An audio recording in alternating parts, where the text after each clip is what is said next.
don't think anybody really expected 49-0, though. No, I don't think anybody out there would say that, even in the terrible way that Oklahoma was in the last couple of weeks. Craig, what is, at least early on, I mean, we're at the halfway point, what feels different about this team compared to the last few years?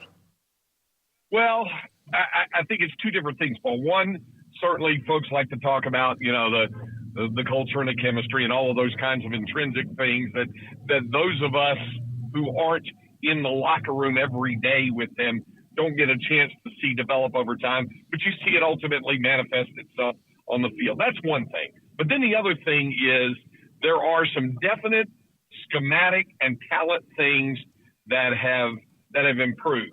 And, one area, just for example, would be the tight end position, because they have been tremendous at the tight end spot with Jatavian Sanders and also Gunnar Helm, and they're about to get Jaleel Billingsley back, the Alabama transfer. So they've been really good. And Sark has said from the start that other than quarterback, he thinks that perhaps the most important position on the offense, or at least it can be, is tight end. And they've used the tight end position very, very well here early on the offense. And then on the defensive side, the defensive line is playing really well. Going into the season, the two big question marks would be, how would a very young offensive line, starting two true freshmen, how would they perform, and how would the defensive line, especially the interior line, which did not have a good season last year, perform? And both have played above their level, and that's been encouraging to see.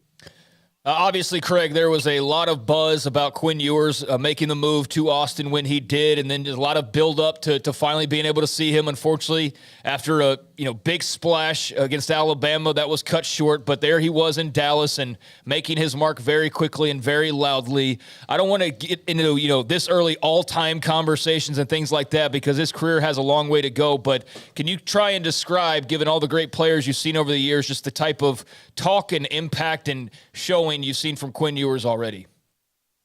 Well, he's got a great calm about him. He's a very low-key guy, but he's a guy that the players on the rest of the team gravitate to. They really like him an awful lot, and I think he has stepped up an awful lot in terms of the team bonding and the team building and all of that sort of stuff. So they really like Quinn, and then obviously, as coaches like to say, he can make all the throws, so that helps, and he makes a lot of those throws. Craig, Paul kind of brought this up, and you did as well, about inside the locker room. When, that's kind of the joke about when they beat Notre Dame and what was said by a broadcaster about Texas football when they beat Notre Dame with Charlie Strong, and then, of course, after the Sugar Bowl with Sam Ehlinger and what he said. Texas fans get tired of hearing that themselves as much as the country does? Yeah, I think so, Smokey. I think it got overblown, clearly. I mean, it started with Joe Tessitore with the Texas is back thing. Sam, I think, meant it a little bit differently than how some folks might have interpreted it when he stood on that stage of the Sugar Bowl. But he was flush with the success of them beating Georgia, and he was asked the question, and so then that's when he said that they were back. So it's been used as a punchline, clearly, the past couple of years, and understandably so. The whole thing about back, and one thing that Sark has said is he's never understood the thing about being back. What exactly does it mean? Does it mean contending for a conference title, a national title? I mean, they've never been in the college football playoff, so there's different layers and levels of what being back is supposed to be all about. And I think that's and they're pretty quick to quell any of that stuff when folks bring up that phrase, because like I said, it had become a punchline with them, and that's one other thing I think that's been impressive about them to this point is that they've largely put their heads down and gone to work, even when they didn't play well. From late third quarter of the game in Lubbock in Texas Tech throughout that fourth quarter, when the defense had to stay on the field and defend 100 plays, and eventually they wore down, and Tech converted 6 out of 8 fourth downs, and that'll wear down any defense over time. And Tech played really well that day, and Texas had the game under control and let it get away. But they went back to work after that and got ready and played well against West Virginia. And then I think they played even better against Oklahoma. We'll see if they can sustain that. And that's one thing at practice this morning. Sark was, I don't know if admonishing is the right word, but he was definitely cautioning very firmly with this team about, that old thing about poison cheese and getting too caught up in the pats on the back when they have to go back to work and get ready for an Iowa State team that, while has been frustrated on its offensive side, plays as good a defense as anybody in the Big 12. Craig, is that Sark's biggest challenge, is keeping a bubble on that? I've talked to a couple, ex-players, guys who were on that 05 team, over the last couple of years, and they said that the vibe they got, especially as members of that team, was that these new guys don't understand the work that it took to get to that point.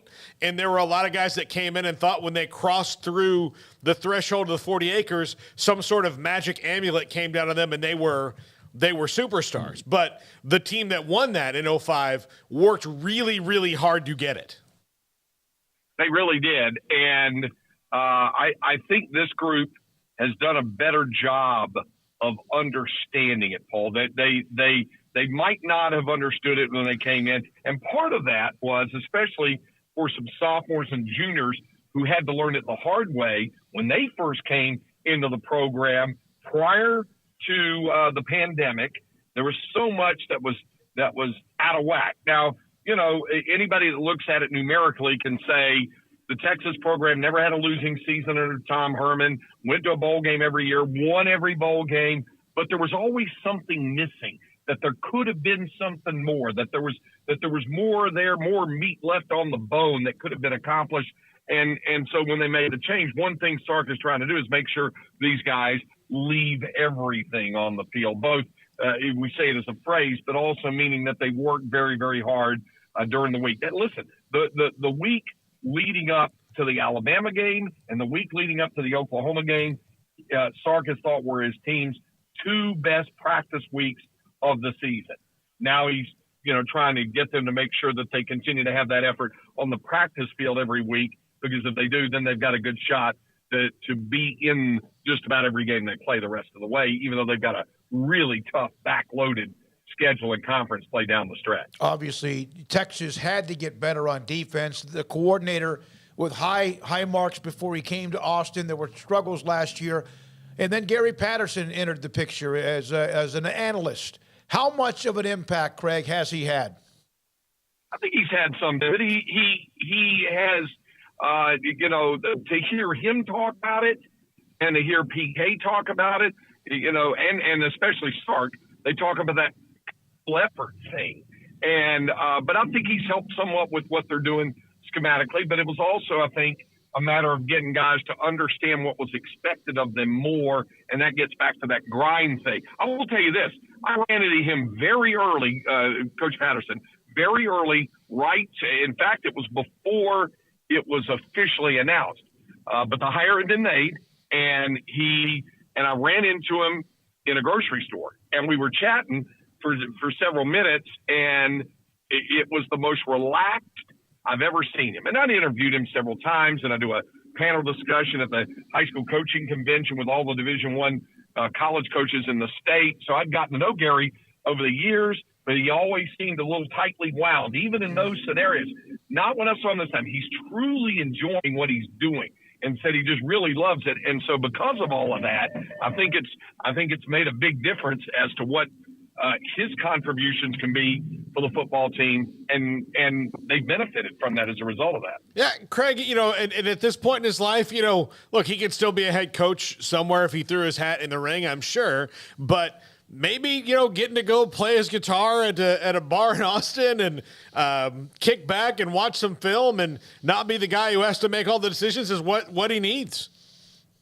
That's one of the things he talked about what he really, really likes is, he said to me, I don't have to worry about a lot of those ancillary things of being a coach. He said, and he was like bubbling over with the fact that he'd just been in the film room going over cut-ups for several hours. But he likes that stuff. He's like a lot of coaches, they love diving into film. Sark's the same way, loves looking at plays. He spends time in the off season. He spent, I think, 3 weeks around Sean McVay of the Rams, also the new coach of the Dolphins, and also the head coach of the Packers. And because they're all like-minded guys in terms of how they dive into a lot of the offensive theories of what they can do. I mean, coaches, as you guys know, because you've been around enough of them, that they love coaching, they love theory, they love diving into the playbook and figuring out new ways to build the mousetrap. And I think Patterson's one of those guys, and I know Sark is one of those guys. Craig, one of the problems has been in the past they win a big game or they play really well, and then they kind of have that, my God, here we go again. The focus this week on taking care of Iowa State, and they've had success against Texas, there is no full of themselves feel. Do you get that at all this week? Yeah, I do, because they know that they've got to grind. They know they've got to be better. And you're right. Iowa State's won 3 in a row against Texas. So and I'm sure Sark is reminding them of that at every turn. So there's a lot they have to do to get ready for this, and I think we're seeing that this week, and I think that they'll be ready come game day on Saturday morning. Should be a lot of fun. Hey, Craig, thank you, man. Appreciate your time as always. Great stuff with what you do and how you juggle the high school stuff, which is excellent, with what you do with Texas and much more as well. That's Craig Way, voice of the University of Texas, and really the voice of high school football in the state of Texas, with us on 365 Sports. Hardest working man in showbiz. I think so. Yeah, he is one of the. He goes up and down the highway from Austin, wherever Texas might be playing, to go do his stuff in Dallas for the high school football and what Bally's or whatever it might be, and then is wherever he needs to be. It's Bally's, no, whatever. Yeah. It's Bally's. Yeah, it's was Fox Sports Southwest, and that's in flux or whatever. I don't watch it much, especially since it turned to Bally's. But the Rangers aren't very good, and it's not basketball season, so I don't have much of a reason to. But yeah, he's all over. I mean, here in 2 months, he'll be all over the state championship games, all across those broadcasts on Bally's, a.k.a. Fox Sports Southwest. That's what it'll always be to me. Yeah. But, yeah, he's got to be feeling great about just the ability to kind of just let that game unfold and relax and not be at the mercy of a beatdown by Oklahoma or, some stressful game. He could kind of just sit back and enjoy that one last Saturday, as all Texas fans could, and that's been very rare. So they're in a much different place than they've been in a while, and curious to see if they can uphold this mentality of just staying focused on what's in front of them and not getting caught up in all the outside Texas's back noise and all the things that we were talking about. They're a very talented team. I know that's been said in the past, and it's not necessarily always been true, but I think you look at this roster, and it's pretty clear to see, this isn't those years where, they maybe talked about it, and it wasn't really that. This is a very talented team, and now getting Billingsley back with as much as they utilize a tight end, that's scary how good this offense could shape up to be over the next few weeks, but they've got the toughest portion of their schedule in front of them, so it won't be easy, and the Big 12's been fun, so I can't wait to see how it all unfolds. I'll tell you who I have been impressed. Ja'Tavion Sanders is fantastic, a beast of a player, and I saw him when he was at Riot. But that offensive line, thinking about who they are, the ages of who they are, some of them have just learned about where the campus is. They have held up a lot better than I thought so far to this point, and they will only, you would think, get better as they have more snaps. All right, when we come back, he's at 5 o'clock, right? Jared Stansberry on Iowa State. We have an open segment here. Let's look at the chat room. Text line 254-339-1122. And this is 365 Sports.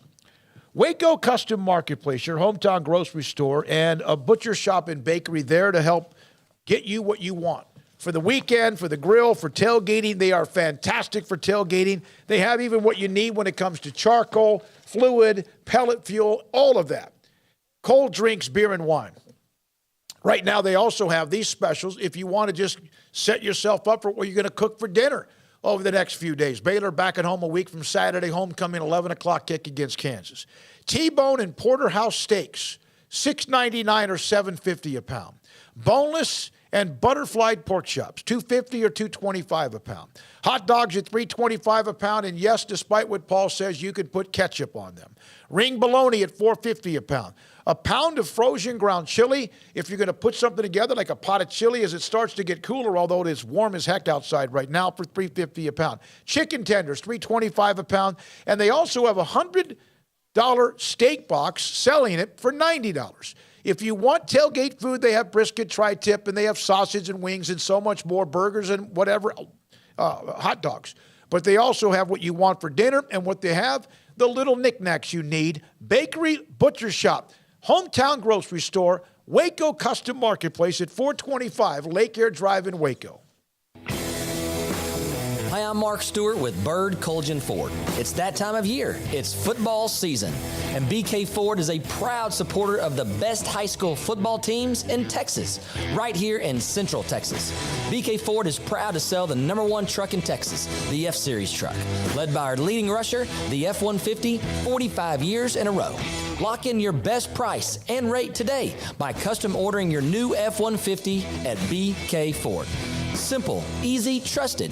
Experience better at Bird Colgan Ford.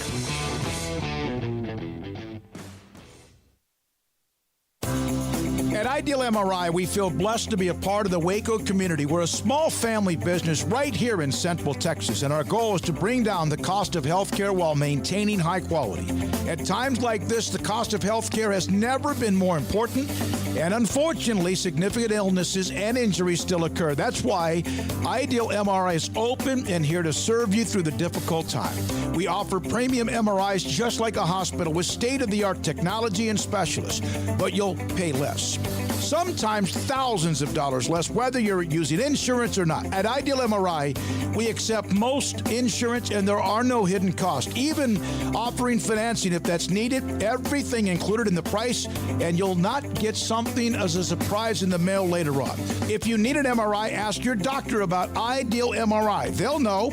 You can schedule an appointment safely from home online in minutes at idealmri.com or give us a call, 833-IDEAL-MRI, idealmri.com. There are 26 letters in the alphabet, over 600,000 words in the dictionary, and just 3 of them said together can change everything.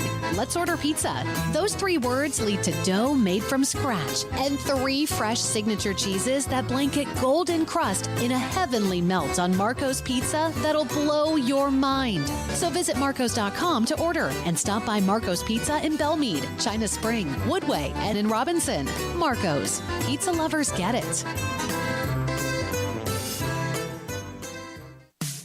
In the market for a quality metal building? Since 1943, Pioneer Steel & Pipe has helped Central Texas residential and commercial customers with metal building design, panel options, building components, and trim options. Pioneer Steel & Pipe's residential line is energy efficient, offers low maintenance, reduces insurance payments, is impact resistant, and carries up to a 45-year limited warranty. In addition, they can also help you find a metal building contractor for your project. Pioneer Steel & Pipe with locations in Waco and Bryan and at pioneersboys.com.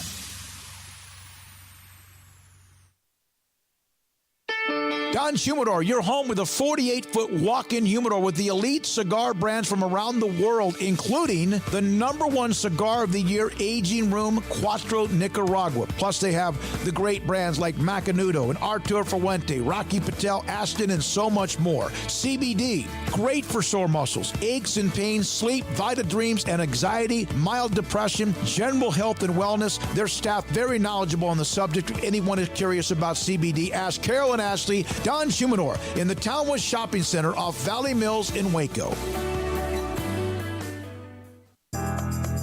Riverbend Liquor and Wine, Lakeshore Drive and North 19th Street, right behind the bank, is a hidden gem in Waco. If you're a fan of bourbon, especially local Texas bourbons, that's where you gotta go. Balcones, TX, Devil's River, whatever it is, they've got it. Riverbend Liquor and Wine, plus the best selection of craft beers in Waco, seasonally churned out throughout the year, whether it's spring, summer, fall, or winter. Riverbend Liquor and Wine, best selection of craft beers, a speedy drive-through window, and excellent customer service. Find out more on Instagram or just go by and see them. Lakeshore Drive at North 19th Street behind the bank. Welcome back to Sikkim 365 Radio. Shapen in the first half. A lot of pressure in his face as he sets to throw. And he goes downfield to the end zone. Beautiful for Monterey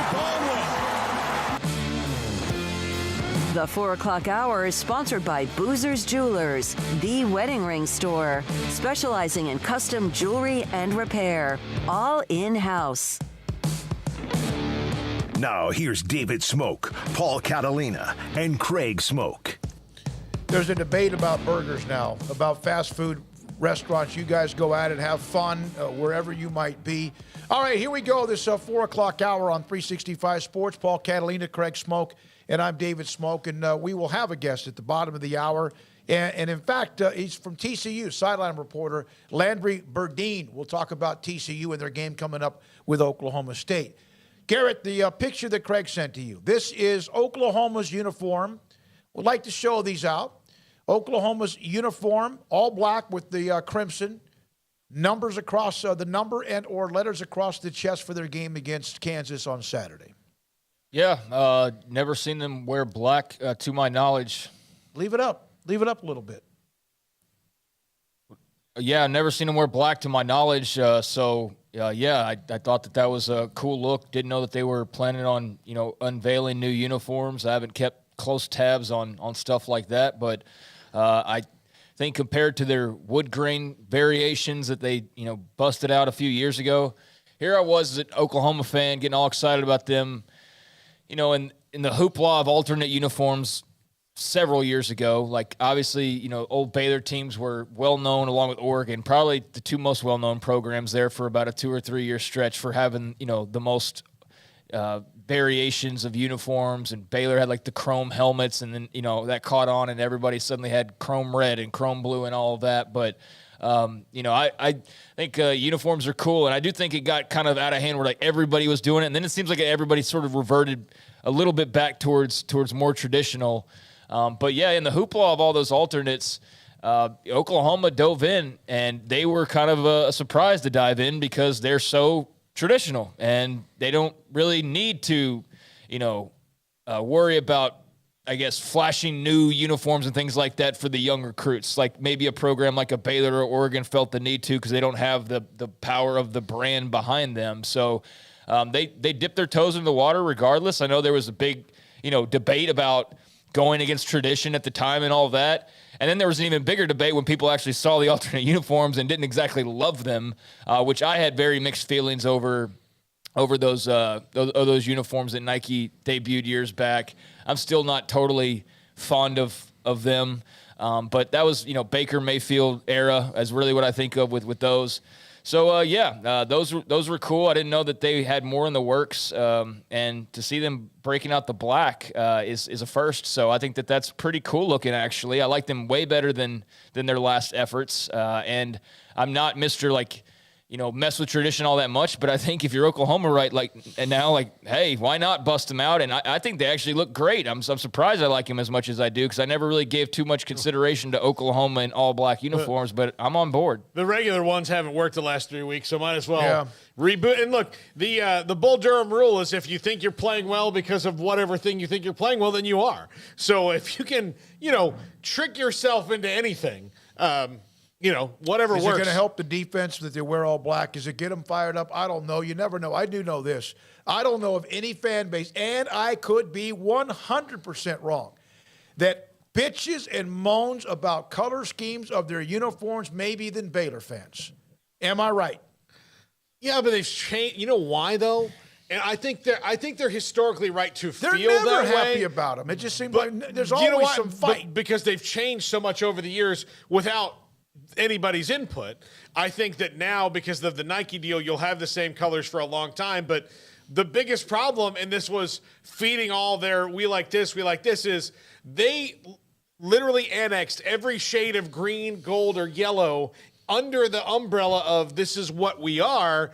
And it was kind of, it was all different. And so then you then create all these little camps inside it, like little caucuses of like, oh, I like this one. Oh, I like this gold. I like this one. I don't like gold at all. Well, they've tried to kind of contain that. They tried to contain that, and it's still for some parts of the fan base, they didn't like it. And I think then when they had the glitz and glamour during the Bryles years, the chrome helmets and all that, it was kind of like they were the ones with an edge on, chip on their shoulder, and they were trying to be, and they started winning, and people liked it, and they sometimes thought it was the uniform as much as it was maybe the talent within the program. But I'm telling you, it doesn't matter what they unveil. I see immediate, like, oh my God, or whatever. I don't care. You do, though. You clearly do care. I don't care about what my team that I watch or cover, what colors they wear. I'm saying I see it as a fan base. I know, but I've tried to do this and help you with this a couple of times now. Get out of the Baylor bubble. Like, the stuff that – no, I'm just saying, like, complaining about uniforms, complaining about kickoff times, complaining about networks, complaining about recruiting. Complaining is every – fan base in America. I promise you, if you go to an Oklahoma message board, there's somebody bitching about those uniforms and breaking tradition and whatever. Like, that is not unique to Baylor. I think we need to sometimes look outside and realize Georgia fans are complaining about something. FSU fans are complaining about something. Texas fans are complaining about something. Just times happen to where you're complaining maybe a little less. So yeah, maybe it's because I cover them and I'm right. It is. It's absolutely because you cover them. I still think there's just something that they're never happy about things like that. It just seems like it. That's the way they are. I don't think that's the case at Georgia. But who's they, though? Like two people on Sikkim? No, it's not two people. Okay. It is not two people. I wouldn't even bring it up if it was two people. I'll just tell you, from my personal fan base, if Florida State never wears their all-black uniforms again, it'll be too soon because they've never wanted them. It's not about the look. I like the look, fine. I'm superstitious on when you wear these, you get beat by Clemson, so don't wear them. So that's what I'm about. Yeah, there's the mustard yellow that last year was fine when they were winning in the mustard yellow. Some liked it, some did not. But you might be right.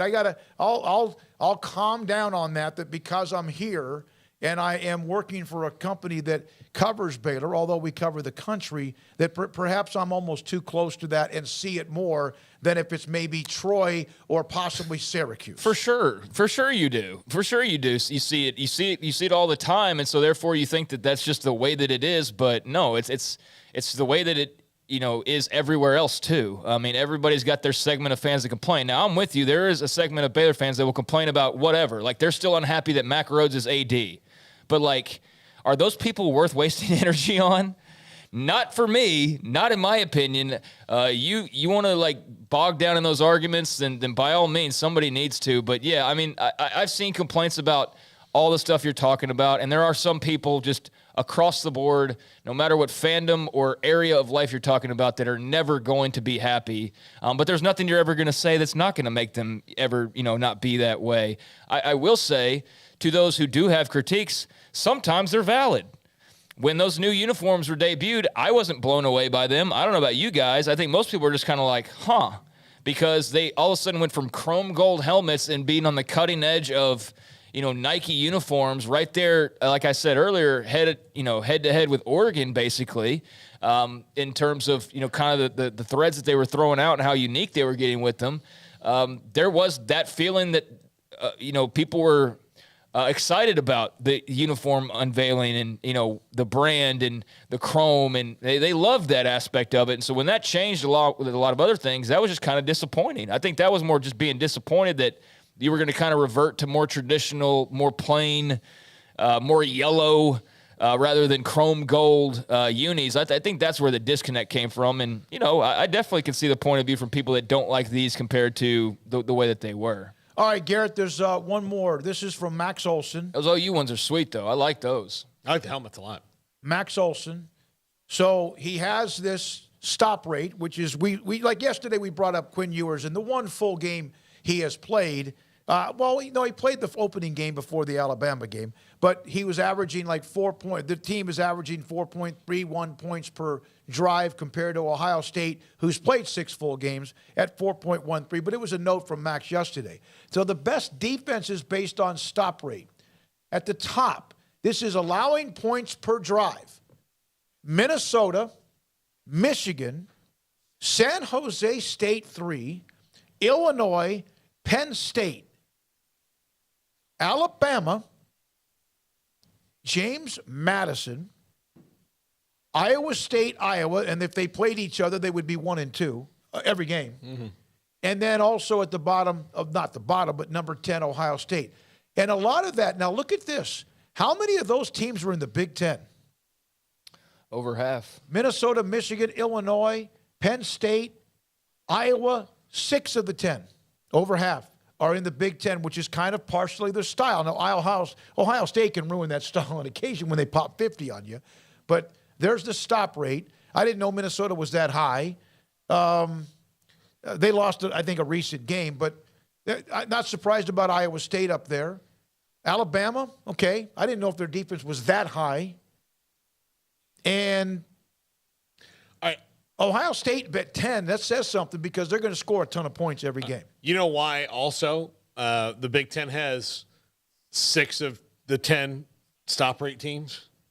I would also venture to guess that is the lowest percentage of elite quarterbacks to the total conference in the whole thing. They don't have a lot of great quarterbacks in there. They're not opening up wide. Look, Iowa alone is an answer there as a 4-star. Play them, the numbers plummet. Yeah, exactly. So you're not facing. Look, they've got C.J. Stroud, and I like J.J. McCarthy at Michigan, but outside of those two guys, Sean O'Connell, I still would like to see more from him to be really impressive. He's winning games, but they're not ripping it up like a lot of leagues are, quarterback wise right now. And so that to me is maybe the difference of, I'm not trying to knock the defenses, but that's probably why their numbers maybe as a conference as a whole, because they haven't played a lot of good ones yet. Well, then their games seem to be, and I watch a few of them, their games do seem to be more in the mud, so to speak. And that's what they do. Yeah. Now, look, when Ohio State plays some of those teams, their stop rate's going to go way down, like you said, because of C.J. Stroud, but that to me is a big difference. Craig yesterday mentioned Oklahoma giving up all those yards, 100 more yards per game on the ground in the Big 12. Max Olson had this note as well. In their first 3 games, their stop rate was 84% of 100% of the drives. 84% of the drive Oklahoma stopped the opponent. Of course, it was UTEP, Kent State, and Nebraska. In the last 3 games, and that was 17th in the country, in the last 3 games, their stop rate is 123rd out of 131 FBS schools in the country. That's how much of a fall they've taken on that side of the ball. Kansas State, TCU, Texas, and a lot of that, not all of it, but a lot of that has been the big plays, big, large chunks of plays. The TCU game, I mean, they were 50, 60-yarders, it seemed like, every time you looked around. And so there's that note on Oklahoma and the struggles they've had the last 3 weeks in the losses to K-State, TCU, and Texas. 365 Sports, when we come back, it will be time to hear from Landry Burdine. He's the sideline reporter for TCU on their great start at Oklahoma State this weekend. This is 365 Sports. Petty Clinic, lowt.com. Dr. Kent Petty can help you become the high-performance man that you want to be, need to be, and used to be. 1 out of every 3 or 4 men have symptomatic issues of low testosterone, and the one that seems to get most of the attention is your sex drive. One that gets a lot of attention when you watch commercials anywhere on television is ED, and some of that could be your low testosterone or testosterone levels that have dropped too low.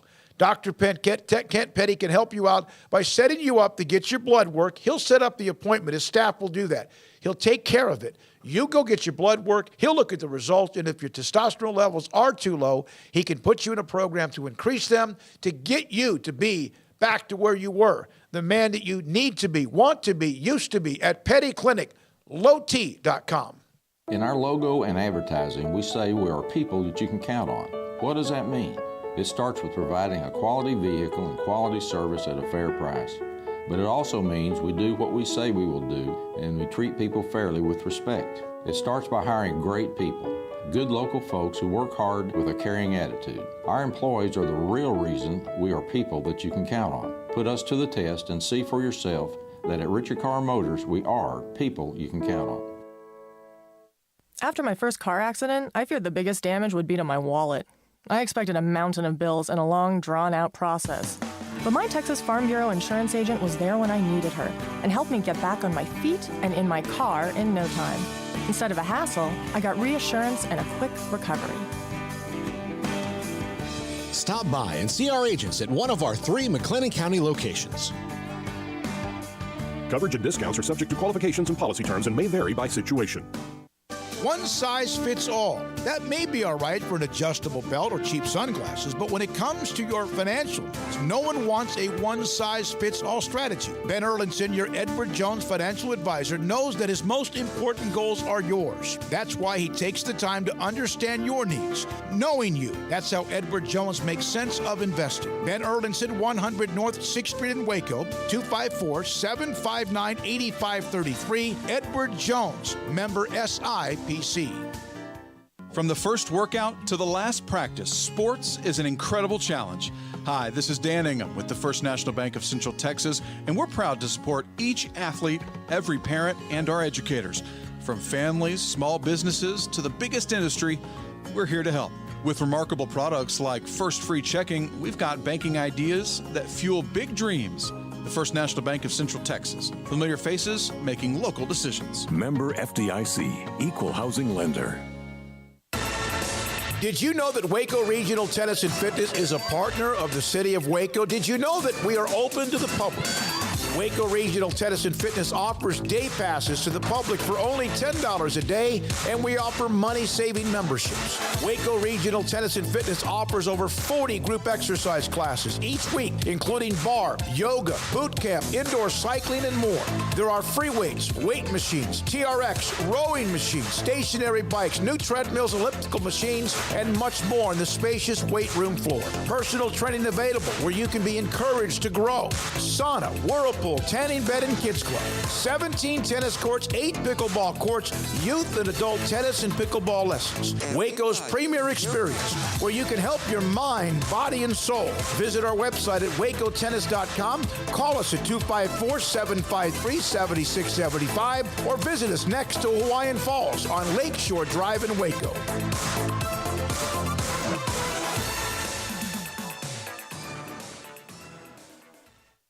Hi, this is Paul Catalina. I recently got engaged to the love of my life, but the most important thing that I had to do before I popped the question was get that perfect ring. And I know nothing about rings. So I went to the wedding ring store, Boozer's Jewelers on Valley Mills Drive. I knew I needed a custom design, and that's exactly what they do. 9 out of 10 of their engagement rings are designed in-house. The entire process took less than a month, and they were great every step of the way. Great options on financing, excellent selection, and talented designers. My fiance and I get nonstop compliments on the ring. I only deserve credit for doing the smartest thing I could, walking into Boozer's and letting them work their magic. Your one-of-a-kind fiance deserves a one-of-a-kind ring, and that's what you get at Boozer's. Boozer's Jewelers, the wedding ring store on Valley Mills Drive. Welcome back to Sikkim 365 Radio. Want more updates during the day? Follow 365 Sports YT on Twitter.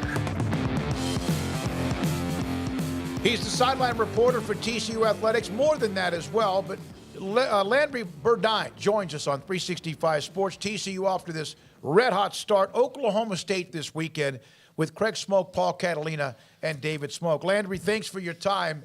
And did even this start kind of catch you off guard for TCU? Yeah, that's a good question. I think coming out of camp, I think there was some mixed reviews on the radio crew, but I felt good about the atmosphere. I felt good about the culture change that had been implemented, which was obviously going to be a big part of, whether they were successful or not. And you really couldn't argue with the playmakers that they had. The question was going to be around quarterback play, and that was the answer that really nobody had. And I'd be lying if I told you I thought Max Duggan was going to come out and play the way he had. So take that for whatever it's worth. But I thought they were going to be pretty good, maybe not this good. What is the biggest thing you see culture-wise that Sonny Dykes has changed from Gary Patterson? Man, that's a good one too. I played for Patterson, and obviously been around him for a decade. I was there when he got there, and I was there when he left. So I'm not sure how many other guys can say that. So I was around him a lot and really understood his culture. I think the difference is probably it's just lighter. It's a lighter mentality. It's a little more laid back. There's a lot more input from the other coaches, and that's not a knock on GP. That's just how he coached, right? And obviously it's successful for him, but it's a more collaborative approach by Sonny Dykes, and he's an encouraging guy, and all of his coaches kind of follow suit. So I think that's probably the biggest difference. Landry, do you think people, just because of the coaching change, probably underestimated the amount of talent that Gary Patterson left back in Fort Worth? Yeah, I think they do. But it wasn't like the Frogs were great the last 2 or 3 years. Sure. So, I think that probably has something to do with it. But, what we're seeing is, Patterson had a bunch of dudes there. Now, I think what Sonny Dykes and his team did was they came in and patched up a bunch of holes via the transfer portal and even with a freshman and Dominic Williams at nose guard. So, I don't think anybody expected us to be starting a freshman at nose tackle and for him to be doing as well as he's doing. But, there obviously were some weapons on campus, and they brought in the right fit, plugged all the right holes, and, here we are 5-0. How much do you think the Chandler Morris injury changed the trajectory early on with Max Duggan then having to step in, or do you think it kind of would have been the same results even if, Chandler Morris had stayed healthy out of the gates? You guys are getting the good ones today. I don't know that it would have been appreciably different. I think Chandler Morris won the job for a reason out of camp, and he's really accurate. He's regarded as probably the better thrower of the two. And so I think what you would have seen is maybe some more deep balls, although TCU's done a pretty good job of that. So, no, I don't think it would have been a lot different because, Colorado wasn't very good. Charleston was worse. And, SMU and Kansas really the two best games. Oklahoma, I think I might have been able to play quarterback and win that one. So they have speed galore. They've had that before over the years. But it just seemed like when they were playing Oklahoma, every time I looked up, there was some blown coverage or there just was more speed. That doesn't mean Oklahoma doesn't have it, but maybe just not quite the way they have before. Who would win a 100 meters or a 40 meter, in your opinion, among everybody that right now plays at TCU? Darius Davis. I don't think there's any question about it. I think he might be the fastest receiver in the country. He would obviously be in the top 5. So, there's no question about that. And I tell you what, the speed difference with Oklahoma, right? Let's take a look at that because Oklahoma's got some of the best speed in the country, and I think a lot of that goes to scheme. And, when you understand what you're being asked to do, you can do it faster. And I think that's what, is a credit to the TCU staff is these guys understand where they want them and how quickly they want them to get there, and they're doing that. So, whereas I think the flip side with Oklahoma is they right now they don't know where to go, and so they can't play fast. And so I think that's part of it too. Do you think that even like they lost some transfers out, but like that also helped this program, like find the guys who really wanted to be there? Because it was just so last year did not seem like the TCU we'd known over a decade, Landry. No, that's fair. And, think about the guys they lost. They lost their two widely regarded their two best draft prospects, Zach Evans and O'Shawn Mathis. Everybody's like, oh, the sky's falling. But, I think TCU's running back room is as deep as it's ever been. And maybe, it's addition by subtraction. We had the exact same thing in 97 when I was a junior and we won one game. Dennis Franchione and his staff with Gary Patterson came in and kind of cleaned house and got rid of some guys that were starters. And lo and behold, we were better because of it. So there's a thing about, having the room right.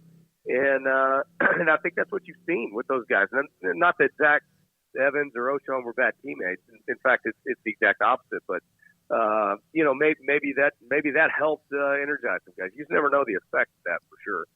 Landry, how have you seen the defense evolve and take shape with the new staff? Well, they're better than they were the last couple of years. The last couple of years defensively has been really bad for TCU. So, Joe Gillespie has a very similar mindset to what Gary Patterson had when he got here. It was a little more free and easy. Let my athletes go make plays. Don't inundate them with too many calls. Get the calls in sooner where everybody's comfortable. And so what you're seeing is not a lot of blown assignments, which has been fun to watch. That's something that really killed TCU the last few years was just miscommunication, blown assignments. So, have they played the best offenses in the league? Not yet, but Kansas is damn good. I'll tell you that. And, while they gave up some yards and there were a few busts in there, when it mattered, they made the play. And I've really liked Joe Gillespie, both as a coach and a person. He's just a phenomenal human being, and we're lucky to have him. So, I have high hopes for him, and the way he coaches defense, I like. He's aggressive. He's trying to dictate the tempo, and he's not going to let some offense kind of push him around. So they have Oklahoma State, of course, this weekend in Fort Worth. They had the win against Oklahoma 2 weeks ago, and then had the road trip to Kansas. Oklahoma State is it's not just what they were last year. Mike Gundy, for the most part, has been very good, or very good over the last, almost 2 decades. Your thoughts about what you see with what Spencer Sanders is doing, because he seems to be protecting the football so far? Yeah, he's not making as many mistakes. I'm going to dig into film. I usually do that Thursday night, so I'm going to be really digging into it a lot more. But it looks like they're taking care of the football offense, and defensively they're gonna force TCU to throw the football. They're not going to allow them to run it. I had watching Kansas game film. It was something that Kansas had a lot of success with. So, this is a very experienced team. They play defense at Oklahoma State now. The last couple of years they've been really good, and so as soon as they could figure out that piece of the puzzle, they've always been good on offense. And, as soon as they can start playing any kind of legitimate defense, they were going to be a power. And, here we are. I mean, this is a primetime matchup, week 6 of the season. I mean, I don't know how you could ask for anything better. Landry Burdine with us, TCU sideline reporter on 365 Sports. And one of the other things is the Big 12, obviously, with what TCU's shown. Texas Tech has had this stretch where they've played a lot of ranked teams, and they've had nice wins, and they've had a couple of obviously difficult losses. Texas with their blowout of Oklahoma down. Iowa State appears to be down. We don't know really enough about Baylor. Among some others in the conference, is this one where right now, Landry, if I said, bet your right pinky on who wins the Big 12, could you do it? It's so close this year. I think, but just instinctively, I think it's going to come down to Oklahoma State, Texas, and TCU. That's no knock on the Bears, or I think Baylor's right there. I think those 4 teams are kind of your cream of the crop. I think what Joey McGuire's doing at Tech is going to be phenomenal. But it's going to take him a little bit longer to get that thing going. So I'd say it's between those 4 teams, and I like the Frogs' chances if they can stay healthy. I think with Quinn Ewers at quarterback, Texas has got to be the favorite, as much as it pains me to say that. Yeah, they obviously looked very impressive with him healthy last week against Oklahoma. Now, TCU football, there's been ups and downs, and as the change in how people are, it seems like it's more relaxed. We had Craig Way on just a minute ago, and he said he ran into Gary Patterson, and he interviewed him a bunch of times back when he was at TCU, and he was always still tightly wound, and that he seemed to be much more relaxed. Do you wish he could have been that way the last year or 2 at TCU? I think as his friend, yeah. But, that job doesn't lend itself to that kind of lifestyle, right? I mean, he's a assistant to the head coach now. And obviously that comes with a lot of responsibility, but not near the responsibility that he had as the head coach at TCU, especially when things are going south. So, I kind of felt like, and you got to keep in mind, it was hard for me because I played for him. He was at my wedding. I mean, we were close. And, but, there's a season for everything, and I just kind of felt like that one had run its course, and I think everybody knew that, including him. And so, I'm happy for him that he's down there. I think he's going to get some head coaching opportunities, and I think there's probably going to be some pretty high-profile ones that he's going to get some serious looks. So, I would love to, know that he's, kind of changed his approach a little bit, but he's a ball coach, man. He's going to do what he has to do to win, and yeah, I would have liked for it to end it a little bit differently, sure, but I sure wouldn't change where we're at right now either. By the way, Joe Gillespie, the defensive coordinator, was at Stephenville, then went to Tulsa under Philip Montgomery and was picked up by Sonny Dykes, and he got him a good one, it appears, without a doubt. You played at Lamar High School. Was that under Eddie Peach? I did. I came in right after the great J.J. Joe, good friend of mine. We brought you up. I brought up your text about JJ and said that he said, hey, say hello to my son, which is interesting because JJ's older than you are. And we were trying to figure that out. But JJ said hello back. I'm sure he might even have texted you, or he'll see you down the road, of course. Yeah, you won't find a more solid human being than that guy. And, I just think the world of him. And I'd actually grown up going to watch Baylor football with a good buddy of mine who had a place down there. His dad played at Baylor back in the 60s. So I can remember going dove hunting with Cody Carlson and Derek McAdoo and Greg Nunn and all these knuckleheads back in the day. So, I do have a soft spot in my heart for the Bears. Don't tell any of my TCU buddies I said that, though. Well, don't tell Patterson you said that either. That was yeah, right. Landry, thank you. We'll see you down the road for that game with Baylor. Thanks for your time. Good luck this weekend with Oklahoma State. You got it, guys. Thanks for having me on. Landry Burdine, TCU sideline reporter. It's good to get the perspective of those guys. They're right there as the plays are happening. Robert Allen, Oklahoma State. Obviously, Ricky Thompson. We'll hear from him Friday, who covers Baylor on the sideline with the Bears broadcast. And they have, of course, tomorrow night. We'll be here, and early on in the show, we'll start our pregame show and also be on the CW channel tomorrow starting at 4, an hour after our start for Baylor and also West Virginia. This is 365 Sports. Alan Samuels, Dodge Chrysler Jeep Ram Fiat Loop 340 east of 84 in Waco. Specials right now, Ram Power Days. Find great selection, amazing deals, competitive financing. So when you are looking for a Ram truck, Alan Samuels has a chunk of them.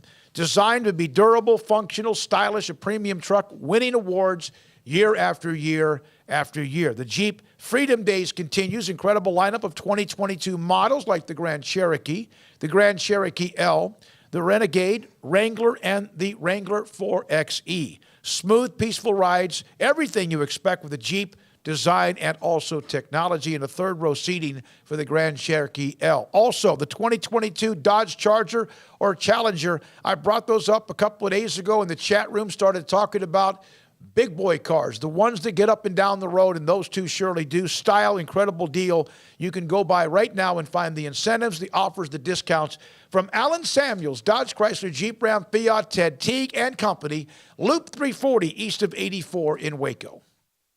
Baylor University is where lights shine bright. So, let there be light. Let there be roommates and teammates, scholarship and championships. Let there be fresh starts and new traditions, fast friendships and lasting impacts. Let there be laughter. Let there be joy. Let there be light. Baylor University, where lights shine bright.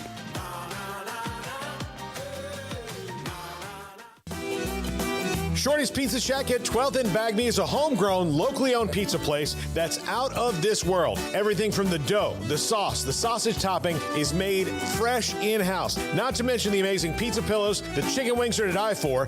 Try the Sikkim sauce, chili cheese fries or tots, plus great specials on food and drink every single day. Shorty's is also the perfect spot to watch the game with your friends. Shorty's Pizza Shack at 12th and Bagby. Tell them Paul sent you by. We're fighting hard at Pickup Outfitters in our battle to end truck nudity. But it's not just about putting an outfit on a naked truck, it's about making sure you have the very best customer service. So we offer the Pickup Outfitters Lifetime Installation Guarantee. Over time, sometimes your outfit needs a little tune-up, maybe some tightening, adjusting, whatever. If you outfitted your truck at Pickup Outfitters, that tune-up is absolutely no charge for the remainder of the time you own that truck. We also offer free warranty assistance. If for any reason you need to use your warranty, you just bring it back to us and we take care of it. It just makes sense. I mean, operating without a promise like that would be like offering customer service in the nude. And if you've seen our staff, trust me, you don't want that. So do your part to end truck nudity by outfitting your truck, Jeep, SUV, or van at Pickup Outfitters, 220 Lake Air Drive in Waco, where we promise to serve you fully clothed. Check out our website, createacommotion.com. You want to know why Stonewood Dental is so successful? Listen to what happy customers have to say. It's pleasant. It's different than any other dentist office. I really feel like they care. And it's not that you're here for 2 hours waiting on someone to take care of you. It's quick and easy, and I bring my kids, and my kids love being here too. They really love the treasure box. Staff is really nice and accommodating, real friendly. You feel more like home. It's not sterile looking. Everybody has their own personalized rooms with decorations and decor, and they'll even have a blanket for you when it's cold. I've recommended people to actually come here, and they are patients now. I really love it here. It feels like family. Learn more, stonewood-dental.com.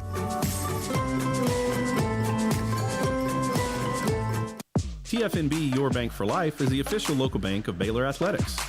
Find out why more Central Texas are making TFNB their bank for life. Sign up for our Edge checking and savings accounts to earn interest or cash back. With 5 convenient locations and an award-winning mobile app, banking has never been easier. TFNB, your bank for life. Member FDIC. Stepping into a new pair of boots is great, but stepping into the boots of a U.S. Army officer can also add confidence and leadership skills to your son or daughter's career path. There are more than 150 occupational specialties to help them find the best fit for their future. See all the things your son or daughter can achieve in our boots at GoArmy.com. U.S. Army Waco Recruiting Company, 254-598-8131 or 254-776-1543. Welcome back to Sikkim 365 Radio. Are you a Sikkim 365 super fan? Then try out our premium subscriptions at Sikkim365.com. All right, the chat room. Drop in on the chat room, and then I'm going to check the text line as well. Wet Blanket, huge Oklahoma State fan. Updated odds to win the Big 12. Updated odds at the top, Oklahoma State, plus 250. TCU, plus 275. Texas, 300. Kansas State, 300. Baylor, 750. Kansas, 1,200. Texas Tech, 10,000. Oklahoma, 5,000. Is that 50,000? Excuse me. And Iowa State, 50,000.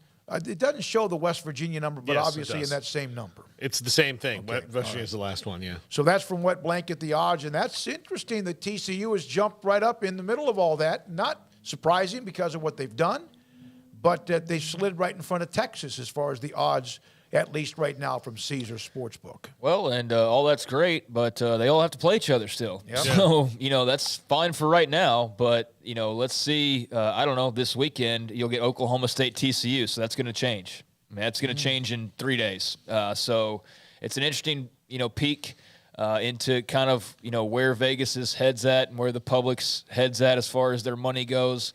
I mean, I don't think you can deny the momentum behind Texas right now, and knowing that, they're getting players back. They're actually going to get even healthier on offense with Jaleel Billingsley coming back. So, there's a lot to like about them right now. I think with TCU, there's clearly a lot to like. They're playing very good complementary football at the moment, and they can score.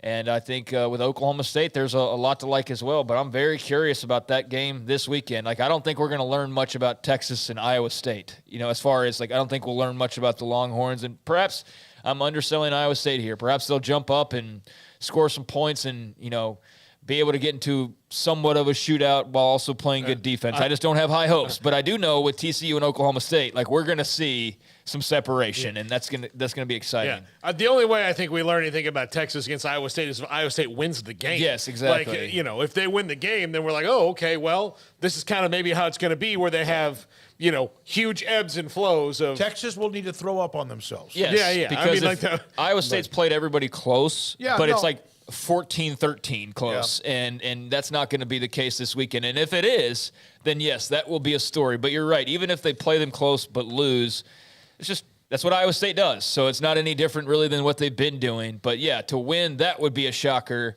I'm not expecting that in any way, shape, or form.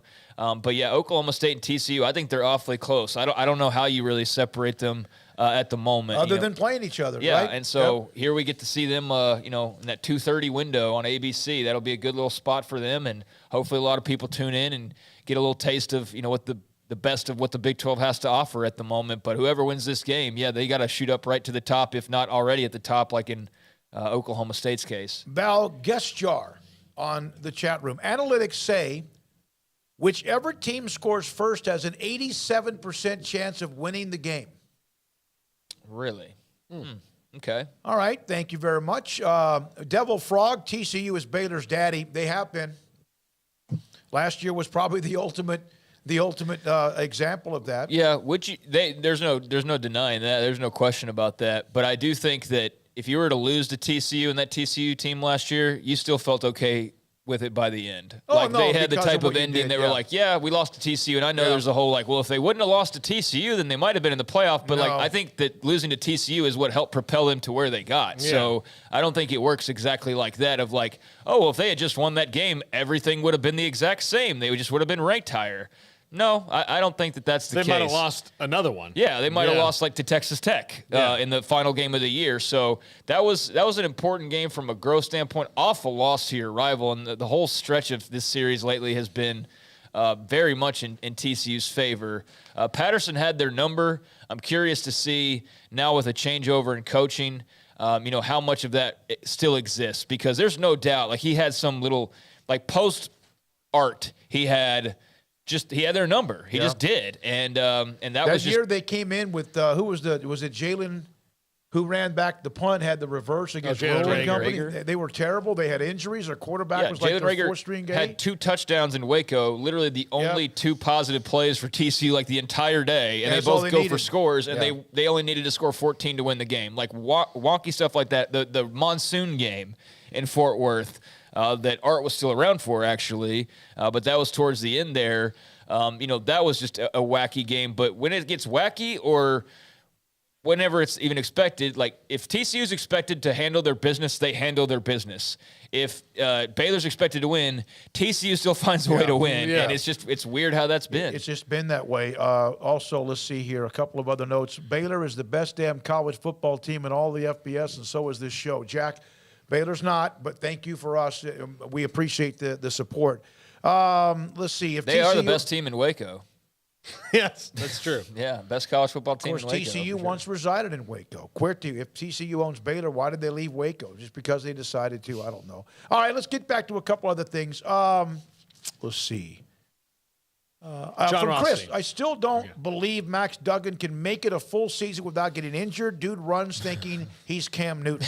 Yeah, he does. He runs hard. He does. His knees up in the air and everything. Well, Cam was just so dadgum big, man. He's just built like a creative character, you know? It's just so sturdy. Vince Young was like that, too, as far as just like guys hit them but bounce off. Yeah. Like you could never get that square hit on certain guys, but Max Duggan, you could get a square hit and he takes them. I think it was in New Orleans at the Super Bowl would have been his rookie season or his season he was going to get drafted. After that, we were there. And Gatorade, that was the year Gatorade let us have everything we wanted. And we just kept doing interviews. And so they came over to us and said, hey, Cam Newton's going to be over there. You guys are second in line. And so Q and I went over there. And I remember, like, you see somebody on television and you know that they're big. Yeah. But then, like, when you see them and, like, I remember thinking, please, would you sit down in this stool so nobody takes a picture of me holding this recorder up to your face? Sometimes they're smaller than you think. He was a man. It was just man-child.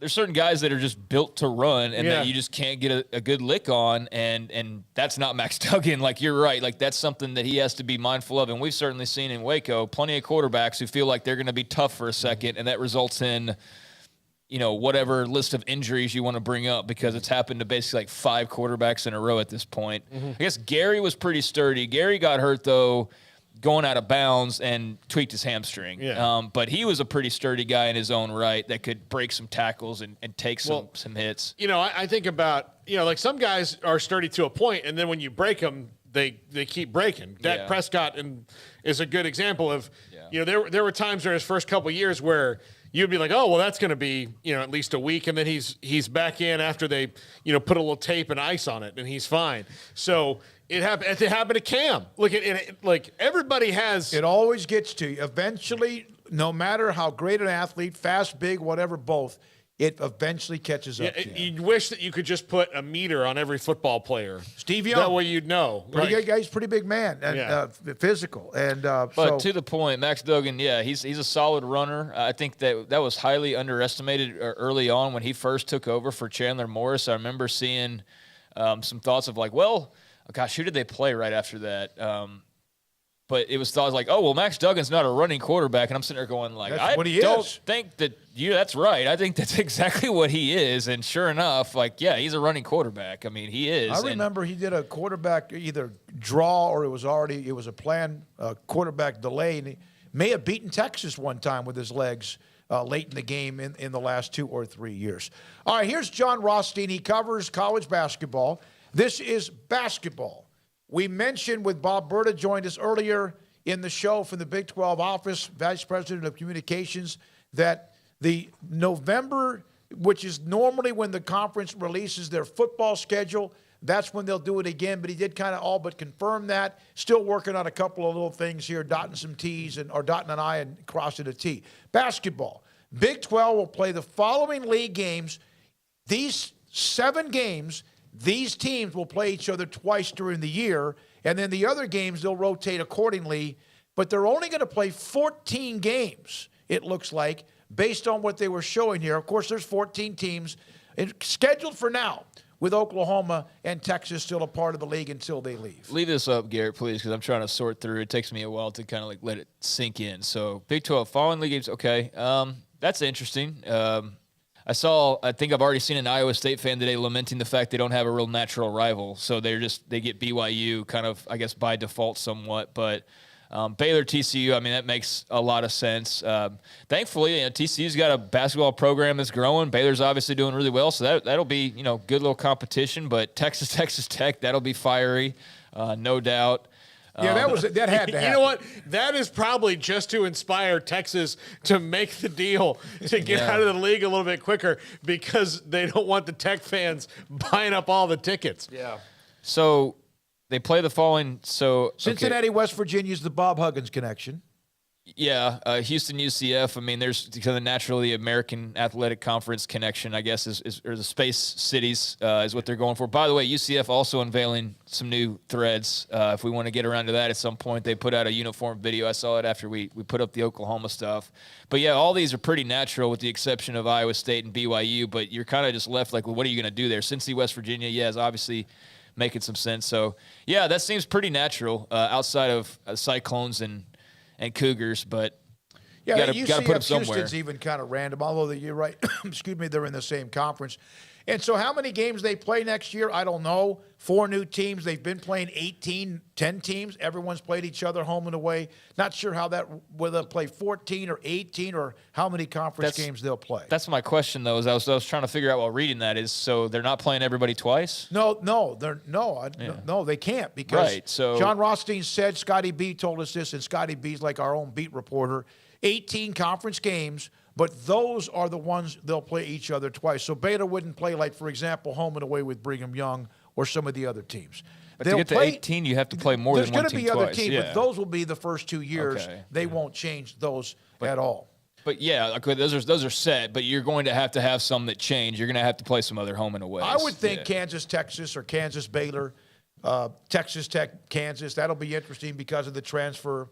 That's McCullough. That's where you can have some fun. If you're the new Big 12 leadership, like that's where you get creative and you market and you come up with like some sexy matchups. Like I think all those by default are pretty clear and they make a lot of sense, like I said, outside of the Iowa State BYU game. But yeah, I'd get super creative like with I think was it Tyrese Hunter needs to go to Ames and play a game, or you want to get creative as far as Texas, transfer portal and have guys playing at their former spots, make it a little bit more heated. I think might be one way to get creative. But yeah, let's see what they do. I guess I think Tech in Texas is heated enough as it is. Speaking of that, and then we break and come back with Jared Stansberry on Iowa State as they're trying to cut off the blood flow.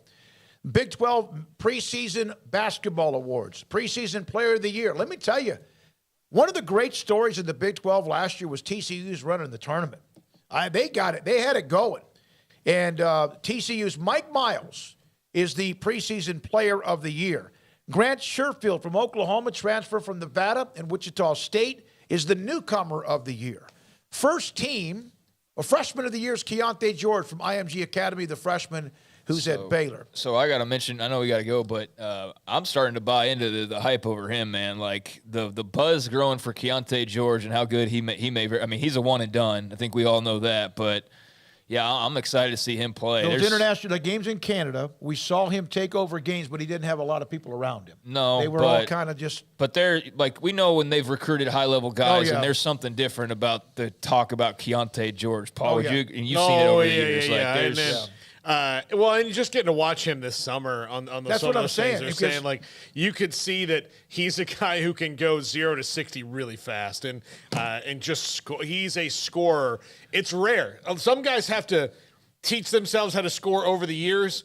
He can score now as a freshman. Yep. So Sherfield is the newcomer, at least preseason, and George is the preseason freshman of the year. The first team, Adam Flagler from Baylor, who we had on about a week or two ago. We'll have L.J. Cryer on this week. Jalen Wilson, stud from Kansas. Avery Anderson III at Oklahoma State. Mike Miles of TCU, Timmy Allen, and Marcus Carr of Texas. Those are the first team. There was a tie, so 6 players in the first team, all preseason, all Big 12 preseason men's basketball team. All right, and yes, Michael DeHart, we're not going to be in Morgantown. We'll have representation there. Of course, Baylor tomorrow night. We'll have a full pregame tomorrow, full coverage the next day as well. Would like to have met you and so many of the West Virginia fans, and hopefully one day we get a chance to do that because that would be a fun road trip. Yeah, keep growing the show, and maybe that's something we can pop out and do once eventually. This is 365 Sports. Ideal MRI in the Central Texas marketplace on the southern part of Waco, just off of I-35 and Highway 6 that heads a little bit to the west. They do 2 things. That's what they're in the business to do. To save you money and find out what hurts. Your knee, your shoulder, your back, your abdomen, your ankle, or whatever it might be. They will find it with an MRI. And they will do it and not kill you when it comes to the pocketbook. It's $497. Yeah, that's a nice chunk, but it's not the average of about $1,100, and in some cases, $1,500, $2,000 for an MRI. So if your doctor needs to have a better look, a different look of what may be hurting you, and they bring up an MRI, you bring up Ideal MRI. They'll know who they are, and here's how it works. They set up an appointment. You go and get your MRI. They have the machine that's as good as anything you can imagine. I've been in it 3 or 4 times.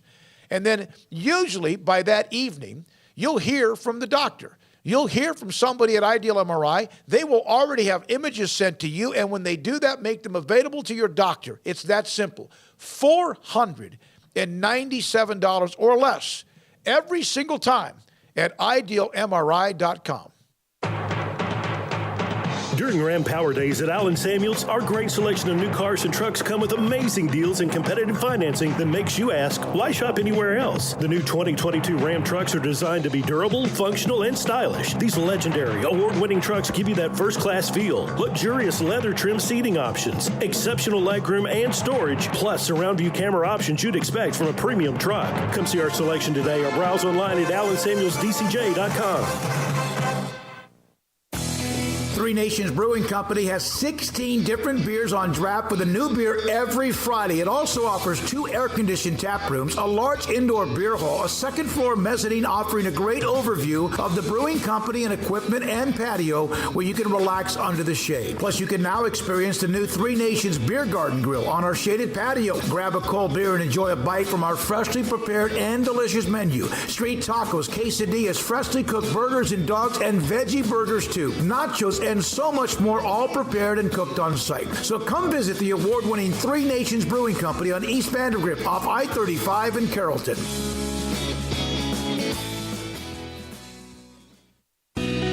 Let Camille Johnson Realtors guide you seamlessly through the process of buying your dream home or selling your current one. Commercial, farm and ranch, or residential, Camille Johnson Realtors can smoothly and successfully lead you through any transaction. With a team of 28 experienced agents who are excited about serving you, Camille Johnson Realtors services the entire greater Waco area. If you're in the market to buy or sell, contact Camille Johnson Realtors, 104 Midway Center in Woodway, or find them online at www.camillejohnson.com. Camille Johnson Realtors, elegant, charming, warm. Welcome home.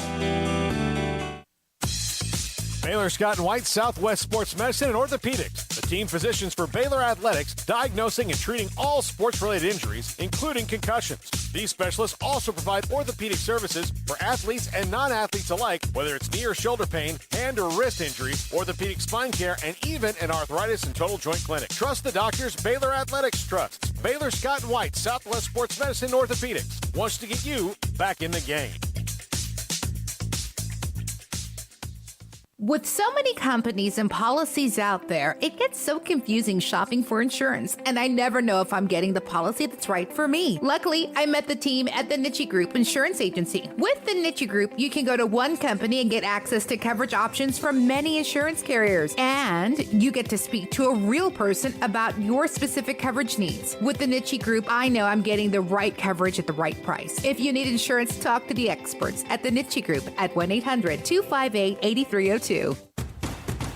Hey, this is Bryce Petty, former starting quarterback and two-time Big 12 champion, and I know firsthand the importance of being in top shape both on and off the field. So listen up, men. If you're feeling beat down day in and day out and looking for that high-performance edge that separates the men from the boys, then look no further than the Petty Clinic Low T in Waco. Petty Clinic is a comprehensive men's healthcare clinic with an atmosphere catering to men. Board-certified Dr. Kent Petty has a special interest in offering the highest quality medical care to men of all ages. Some of the services offered include screening and treatment for low testosterone or thyroid, infertility, high blood pressure, diabetes, high cholesterol, sleep apnea, while offering comprehensive wellness exams and complete men's health lab panels. High performance men, remember, it's not just a Petty thing. This is Bryce Petty, encouraging you to reach out and Google search Petty Clinic Low T or go to pettycliniclowt.com and get your complimentary lab screening today. Welcome back to Sikkim 365 Radio. They might go for it, and they do. 4th down and 5. Chapin and Baylor. It's thrown for Baldwin. Has a first down across the 40 and then some. Oh, the speed!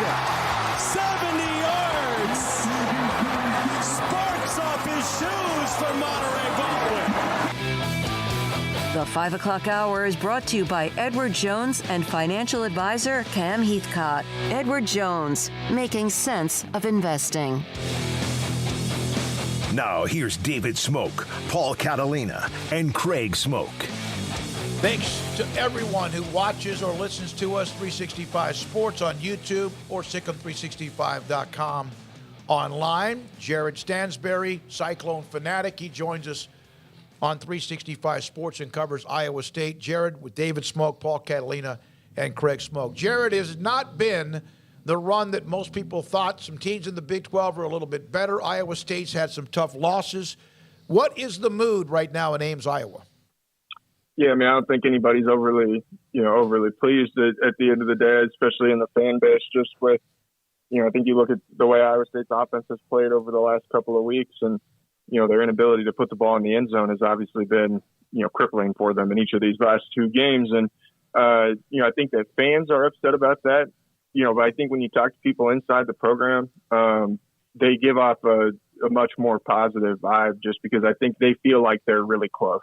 I think you can look at what Iowa State's been able to do even these last 2 weeks where, like I said, they haven't been able to put the ball in the end zone, but they've been close. They've been in these games, and, it's one of those things where if you can finish one drive or, if you can clean up a couple mistakes, all of a sudden you're 2-1 in the league and, you're 5-1 overall. And, just because of the fact that they, and I think you've seen teams as the season has gone on, early in the year, I don't think teams really knew how to defend Iowa State, with just all these new personnel and things like that.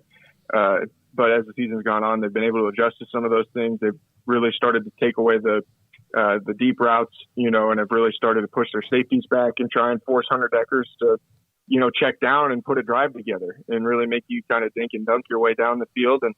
And Iowa State right now just can't execute consistently enough to be able to string together long drives like that.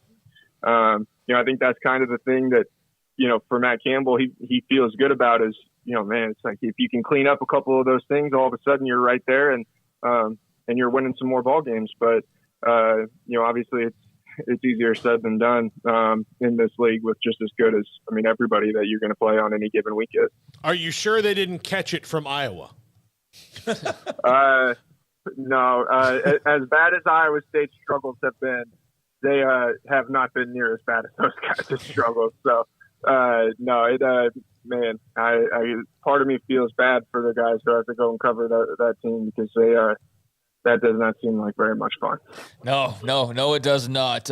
Jared, as you mentioned, they've been very, very close. There's in the Big 12 play, 7-point loss to Baylor, 3-point loss to Kansas, 1-point loss last week to K-State.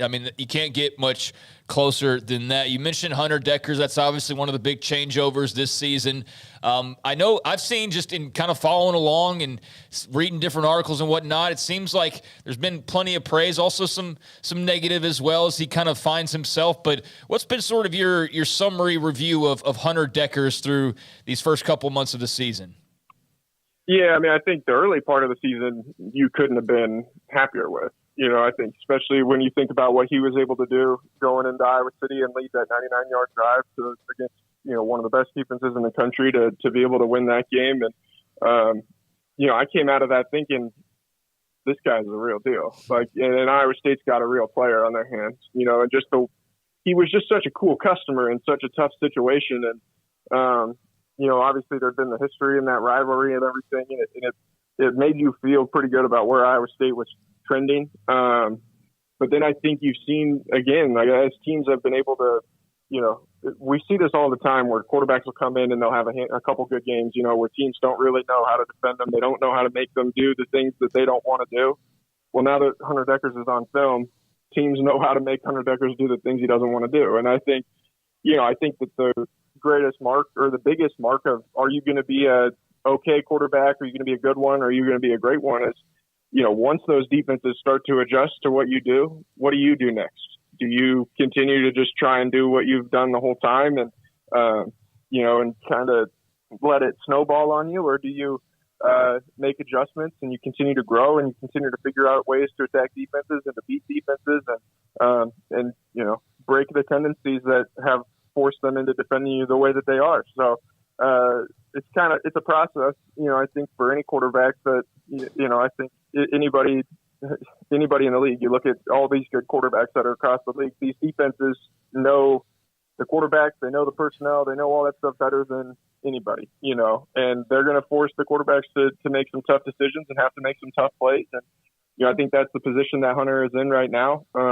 Again, I think the people in the program feel good about it. They feel like he's, you know, he's not lost the team or like anything like that. They still know that he's their quarterback, but it's your test, you know. What are you going to do now that you're facing some adversity? Are you going to continue to grow or are you going to pout about it? And I think they feel like Hunter's been doing the things that he needs to do to be able to grow. And, you know, I think that if he can continue to make those strides, then they should have a chance to, you know, to be able to win a couple games here down the stretch. But obviously it's just it's a process, you know, especially with just, you know, a lot of youth in the receiving core outside of Xavier Hutchinson. And, you know, right now, I mean, the last 2 weeks, X has been targeted 17 and 18 times in the last two games, 35 times over the last 2 weeks. And I think that the other, you know, 5 or 6 guys that Iowa State puts out there that they'll throw the ball to have combined to be targeted less than that. I mean, well less than that, like 25 times over the last 2 weeks.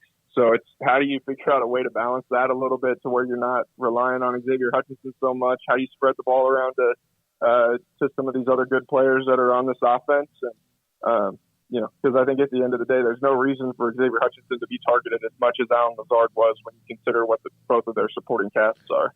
What is the frustration level knowing that 2 years ago they were in the Big 12 championship game and looked like they were set to be at least consistently in the mix? Not that they aren't, but obviously the Baylor last year looks like Kansas State. Who knows how they're going to finish, or TCU, or heck, what we see even from Kansas and a couple of others. Is there any kind of a thought that the window they thought might be long and wide and sustainable is not quite that? I don't know if I would go that far. I mean, I think it's just there's a reality that this is still Iowa State we're talking about, you know, and that's nothing against Iowa State, obviously, but it's you're not going to have a great team like that every year when you have to develop people the way that Iowa State does, you know, and that's just right, wrong, or indifferent. Like, that's just reality. You know, I think even Matt Campbell, I think his staff realizes that you're facing an uphill battle. And when you have to replace a lot of people in this league, you're going to have a tough year, you know, and I don't know in tough year is by Iowa State standards 10 years ago would have been 2-10, you know, they're not going to go 2-10, you know, so it's the floor has risen considerably. You know, like for what I think a bad Iowa State team, or not a bad Iowa State team, but a not as good Iowa State team is, but two, I mean, you just really can't expect Iowa State to probably win 9-10 games and be in the league in contention to go to the league championship game every single season.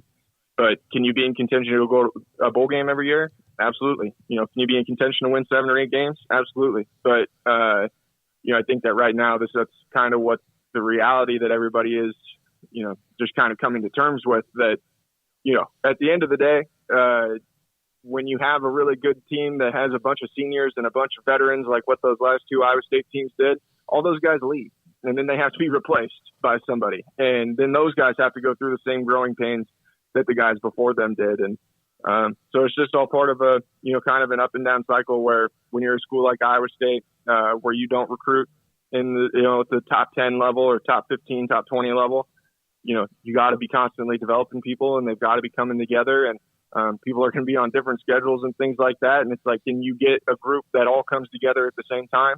And when you get that is when you can get a team that can contend to win the league. And, you know, obviously that's not where they're at right now. So it's just, I don't think that anybody sits here and is like, oh man, we got to fire Matt Campbell. You know, I don't think there's anybody that's going to go that far, but I think there's, you know, certainly things that people sit here and they're like, all right, we got to, you know, figure out how to battle some of the realities of just where we're at.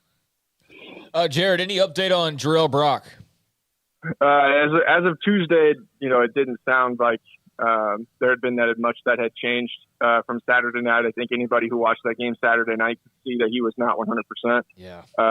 But, you know, he was gutting it out. I think one positive is that it sounds like Cartavius Norton, who was supposed to be their number 2 back going into the regular season, it sounds like he's getting close to being back and being able to go full go. From everything that I've heard, that kid is going to be really good, you know, and he's just a true freshman. So it's going to be kind of a, you know, again, it's going to be kind of a process of bringing him along. But I think they feel like, you know, with him and Jarrell, when they're both healthy, they have a really good 1-2 punch, and neither one of them has been healthy, you know, Cartavius got hurt, I think, on his 4th carry of his career in game 1. And then Jarrell obviously got hurt a couple weeks ago in Lawrence, which has certainly, you know, hurt them the last couple of weeks. And I think that inability to run the ball has really had an impact on Hunter Dekkers as well. I mean, teams are starting to dare Iowa State to run the football, or at least these last 2 weeks they have when, you know, the Baylor game, like Baylor's front 7, front 6, whatever, however you want to term it, with what they do on up front defensively. That group is so good.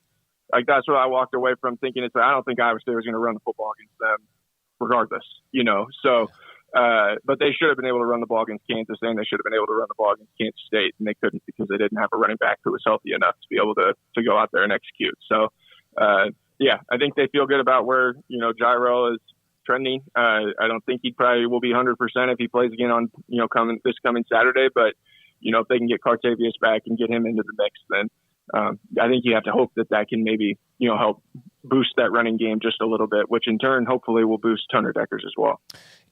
And so you've described really well kind of where they sit from Dekkers to the backfield and just overall. So having said all that, what are your thoughts on, you know, walking into a matchup with a red-hot Texas team who's feeling great following that beatdown of Oklahoma, obviously has a very talented quarterback? I mean, you know, this has been a favorable series for the Cyclones more often than not, but what's sort of the feel around Ames right now and around the program for what they're walking into this weekend? I got a bad feeling about this one, fellas. That's what I'm going to tell you. That's what I'm going to tell you right now. And I don't think, you know, I don't know if Iowa State's going to get beat by 50, you know, or something like that. But I think that this is one where the Cyclones are going to have some trouble keeping up, you know, just because based on what we've seen from this offense the last several weeks, this is not the team I think that you want to play when you're trying to continue to gel. And I don't even know how much that speaks on what Texas has been able to do as a team, but I think just with what the athletes that they're able to bring to the table. And, you know, Matt Campbell said on Tuesday during his press conference that, you know, this is the 6th, 7th team that Texas team they played, and he said he thinks this is the best one that they played. And I don't know if that will end up proving out in the end, but obviously they're a really talented football team. And I think too, Iowa State's had a lot to say about the Iowa State-Texas series over the last several years with the 5-star culture and 5-star players thing. I find it hard to believe that if Texas got an opportunity to pour it on a little bit, they would not do so. Like they did against Oklahoma. It might be that same bloodletting, so to speak. Oh, Jared, no, is this a revenge tour? Yeah. Is that what we're in the midst of here? They have one. They're due for one. Thank you, Jared. Good stuff as always. Thanks for your time and insight and knowledge on Iowa State. Yeah, for sure, guys. Anytime. Jared Stansberry with us, a Cyclone fanatic. We appreciate his time. And he's just very real about where they are, who they are, and what they are. Yeah. And Austin on Saturday. We just aired, though. We should have asked him what he thought about the BYU matchup in basketball. Because, hoops is as big up there as anything. So next time we talk to Jared, we'll have to get his thoughts on them being placed with that matchup. But, yeah, I think he's just being realistic. I think the interesting thing is that a lot of the issues that he's talking about, he could have been talking about Baylor. Like, he could have been talking, like, not necessarily specifically like the D-line's all the problem for but like in terms of teams trying to find themselves and sort of figure out who they are with new pieces, especially after having leaned on some older pieces. The COVID year certainly extended that.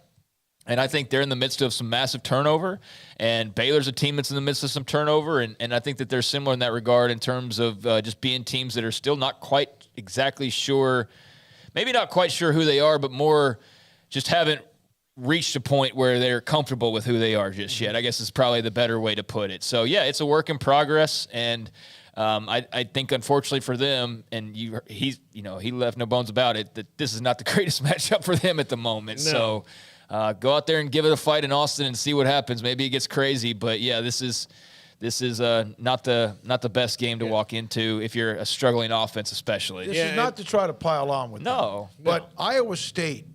Giving credit to Texas. Matt Campbell, one of the hottest names in the college when you look at teams and other programs that are available, and he earned that. But then you hear what Jared said, that they have to kind of reload a lot because of who they're recruiting and how they have to develop talent, which Baylor's had to deal with as well, along with Kansas State and whoever else.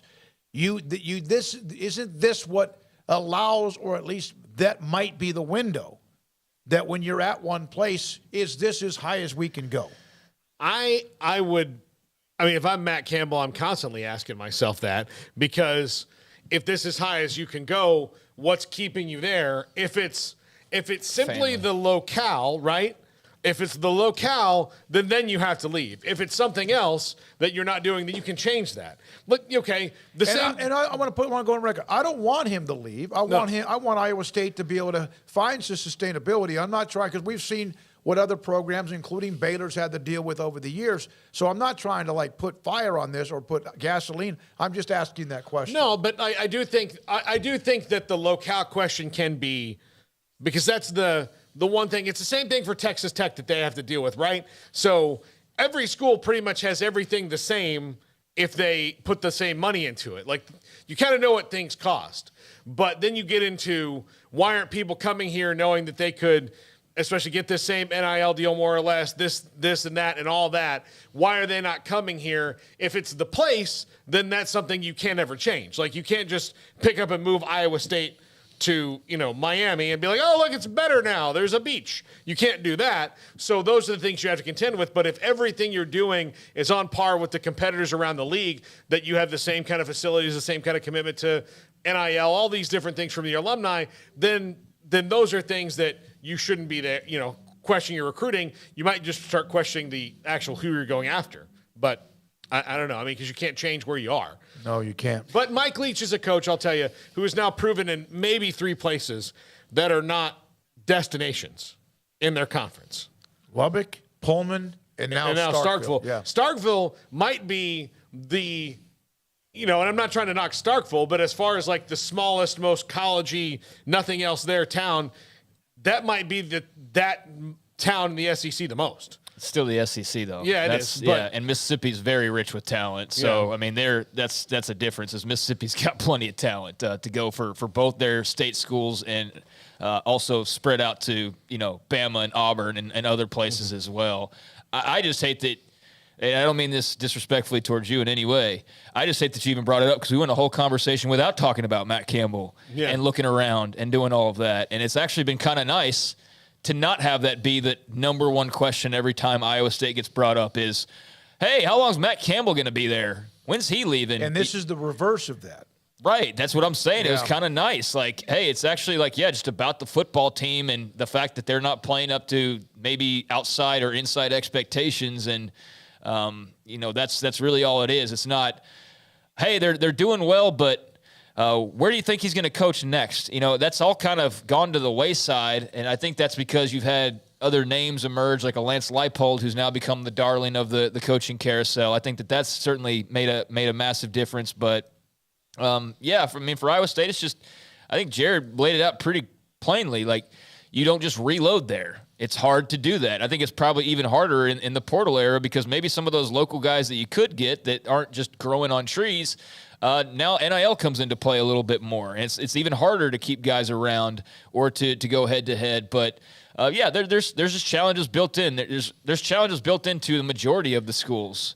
And I think that's just part of the deal. So if you can live with that and you can steer that correctly, and every few years you can have that team that all the things come together in the right way, then you can have big success. But if you need more than that, if you need to chew on more than that, you need more of a consistency, then maybe it's not the best place. I mean, that's something that Matt Campbell's obviously going to have to decide one day. But for right now, he's got plenty of issues to worry about with this current team and building them up as best he can for the second half of the season.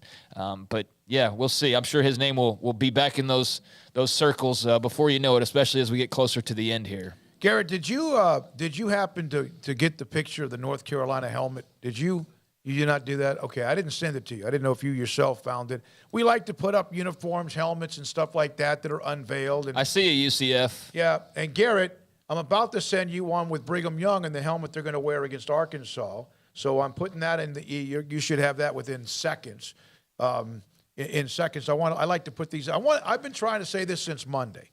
So in my hand are a stack of predictions. Last Friday we did our picks, our college picks. There's 7 games every week that Levi comes up with, and we try to make picks. And sometimes we're successful, and a lot of times we're absolutely not.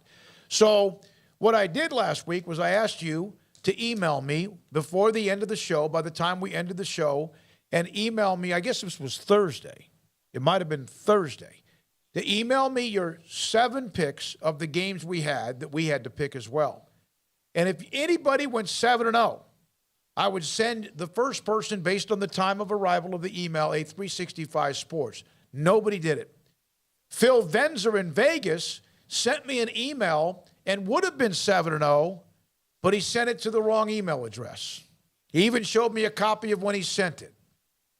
Should I send him a cap even though he did not follow the instructions? No, and this is coming from the guy who, when I'm at Rangers games and that little kid runs out to steal third base, if he doesn't get there in 90 seconds, I don't think they should give the little kid the base. I think it teaches them that it's okay. You don't have to achieve things. Okay, so I told Phil no. I did. Yeah. He sent it to some wrong email address. He went 7-0. He showed it to me. He sent it to me immediately during the show. So Phil, I love you, but nobody, and I've done a bet with Phil. He put down some money for me in Vegas one night. Like $5 or whatever it was, $25.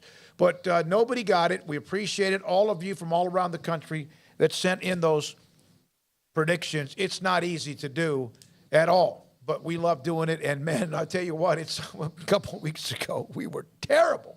1-6, 2-5, whatever it was. So don't forget tonight at 10:30, this show, Sports Tonight, on the CW channel. And tomorrow we'll be on live at 3 with our regular show. And then at 4 o'clock hit Baylor pregame against West Virginia until 5:30. This is 365 Sports. Riverbend Liquor and Wine, Lakeshore Drive and North 19th Street in Waco. You've heard me talk about it since day one of this show. They have the best selection of craft beers, the best selection of local craft Texas whiskeys anywhere. You're going to get your Balcones there. You're going to get your TX, your Devil's River, your Garrison Brothers. That's all there. A speedy drive-through window, great customer service, great promotions that you can find on Instagram. Easy to get to. Just a really, it's a little, small place, but their availability of the different products they have will blow your mind when you go into the store. You think, oh, well, this is kind of little. Oh, they've got this. They've got this. They've got this. Oh, hey, I just moved in from out of town. Do they have this? Maybe, maybe not. And if they don't, they'll tell you if they can get it, based on the shipping rules and the distribution of each, individual product. But they have some stuff that you would, from Tennessee, from Kentucky, from wherever, they've got it there. Riverbend Liquor and Wine, Lakeshore Drive and North 19th Street behind the bank. Also available on DoorDash.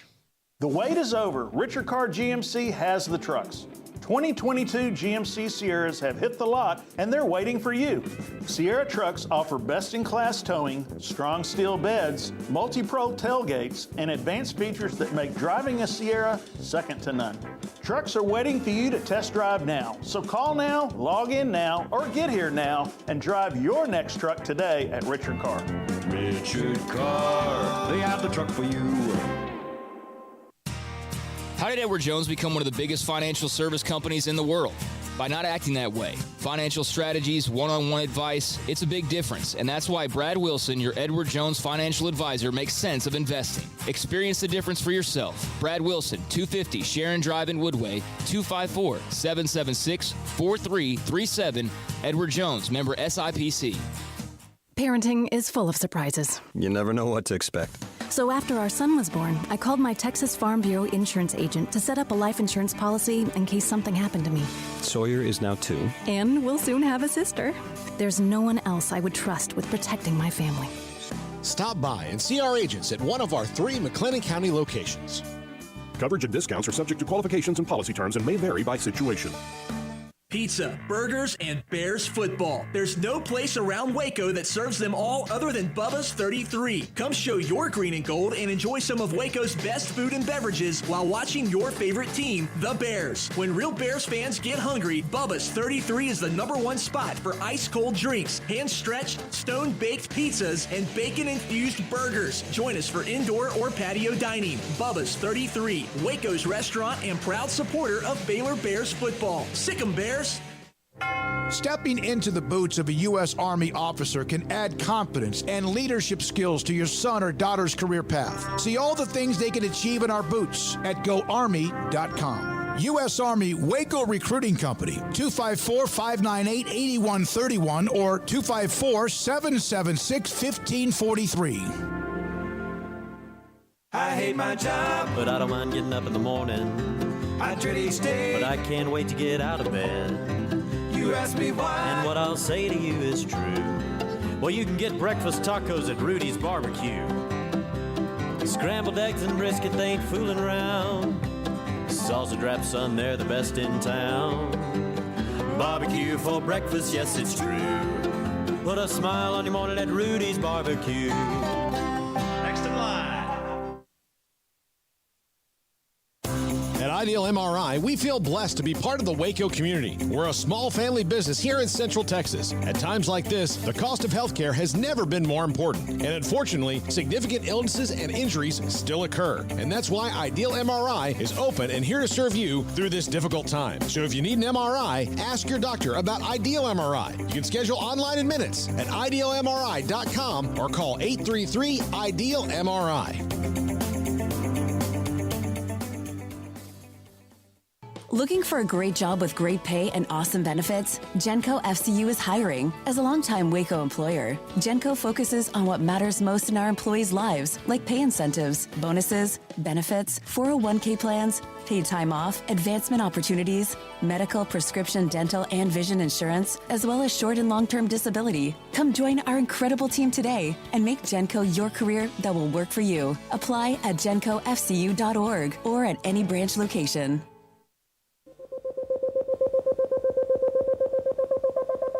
Welcome back to Sikkim 365 Radio. It's time for our weekly segment with John Machota of The Athletic, brought to you by Pioneer Steel and Pipe, where customer service is their main focus, and best in metal, steel, and pipe for large or small projects, with 2 locations in Waco and Bryan. Family owned and operated since 1943. This 5 o'clock hour continues. Around the corner, Paul's Top 5. John Machota joins us, theathletic.com, who covers the Cowboys, who are one of the feel-good stories of 2022 and what they've been able to do. John, thanks for your time. They have obviously surprised a lot of people with what they've been able to do with Cooper Rush. There's that question about how long does he continue to start. I saw where Dak was going to start to throw, but a report about Rush was still going to get the start. Is that true? Yeah, that's where they plan on going. Probably for several weeks. It was going to be unrealistic for Dak to play. I understand Jerry Jones and he tries to be positive and optimistic, but this lines up more with what the medical projections were when Dak suffered the injury and then had to have the surgery. So when we first got out to practice today, he was only throwing with his left hand, and it was kind of odd in some little group setting things, thrown off to the side, very short passes. But then after practice was over, as we were going down to the locker room, that's when he was throwing routes on air to a few of his receivers and to Dalton Schultz, and that stuff was more like what you'd see in a game, 15, 20 yards down the field, some comeback routes, some slants and things like that. And he had pretty good zip on the ball. And he said after, we saw him in the locker room, he said he felt pretty good. He was hoping he could do a little bit more tomorrow. But, yeah, the plan is still for Cooper Rush to be the starter. Even on the injury report, Dak was listed as did not practice. So, just those throws at the end of practice, that's not going to change anything. But I was impressed with what he was able to do because, frankly, that's the first time any of us have seen him throw since he had the surgery. So I think he's trending in an area where he could potentially be back next week, but this game, that's just not realistic. Do you think there's a shot he would be active or no?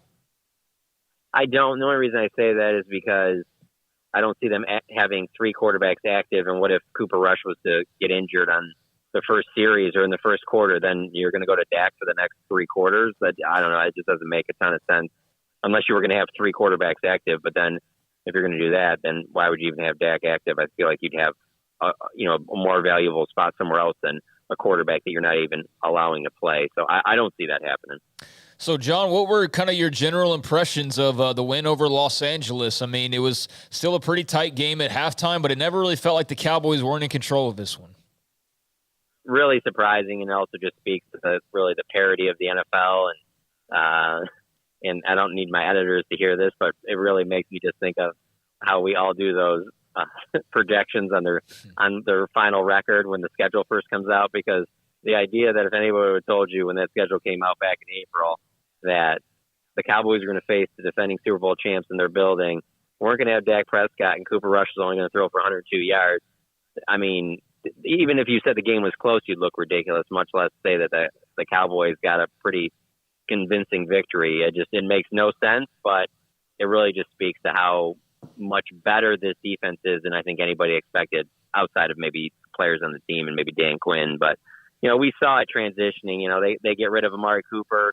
You see the offensive line is going through its phase of, rebuilding and going younger. You knew there were going to be growing pains on offense, but for the defense to play the ways that it has, I just don't know how anybody expected that for, frankly, an organization that it really has been offense first for well over a decade to now where it's turned the tides and you're just like, this is officially a defensive first team. And obviously most of the credit goes to Micah Parsons and Dan Quinn, but there's plenty of other guys that are stepping up and making big contributions. And so they're the reason why you think that they would even have a chance this week against the Eagles. That's the only reason why you wouldn't automatically write them off. So it remains to be seen. I don't think they'll win this week, but with how well the defense has been playing, you can't completely rule it out. John, Mike McCarthy has mentioned it a couple of times. He even said, when they asked him about some of the decisions on offense, he said that moving towards a defense-first model was the plan. And then he said the other day, defense first is this is a defensive-first team. And look, of all the different things the Cowboys have tried since they last won a Super Bowl, leaning really hard into the defense, even under Bill Parcells, who that's kind of his thing, was never really what they've done. So, why not try it? Nothing else has worked. Yeah, it makes sense. For Mike McCarthy to say that, I thought that was interesting because, there were things mentioned about that in the offseason. It looked that way with what we saw at training camp, but it wasn't said that way. And I think it's easier to say that now because you've won 4 games in a row winning that way.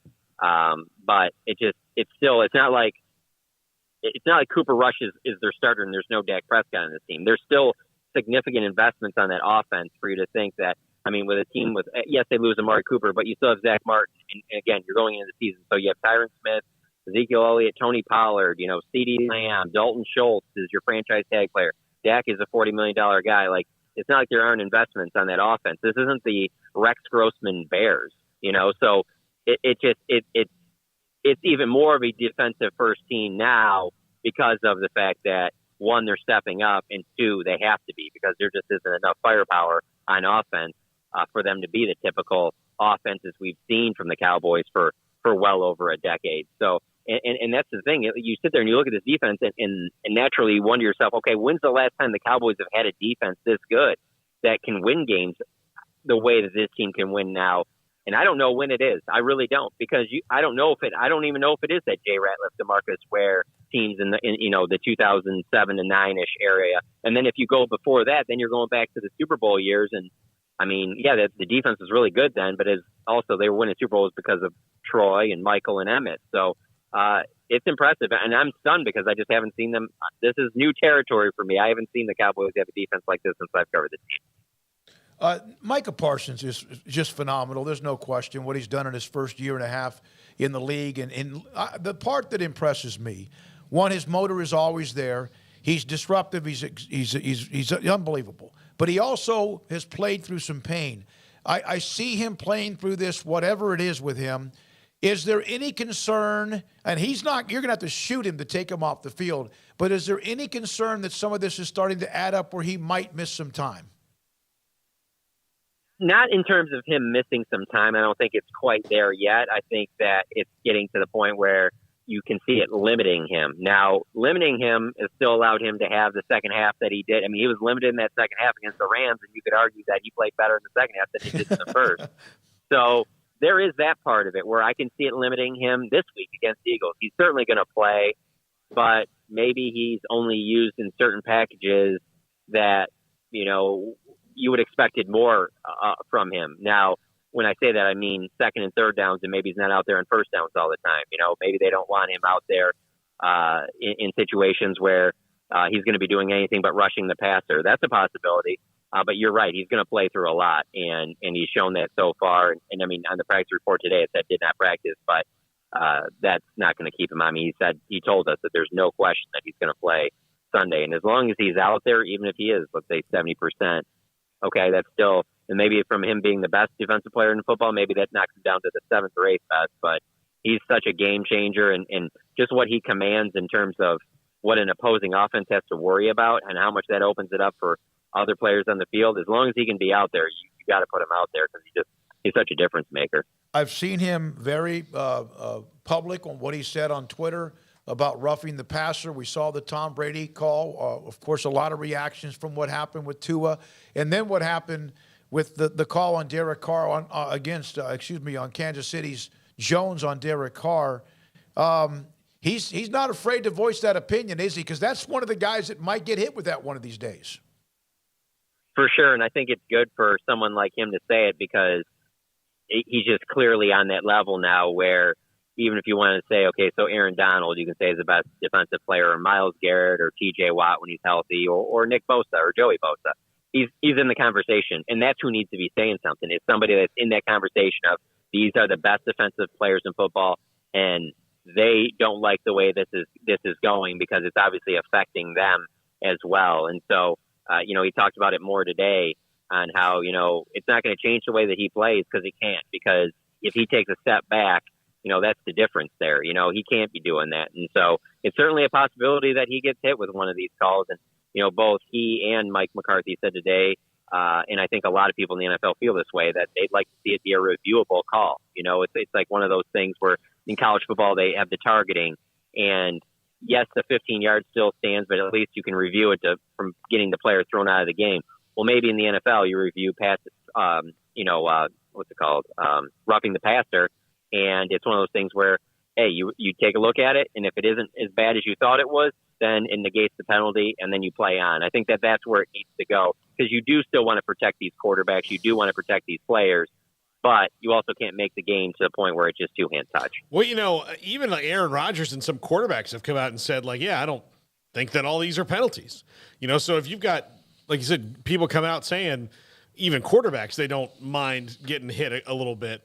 I think you're at a point where you really have to look at it.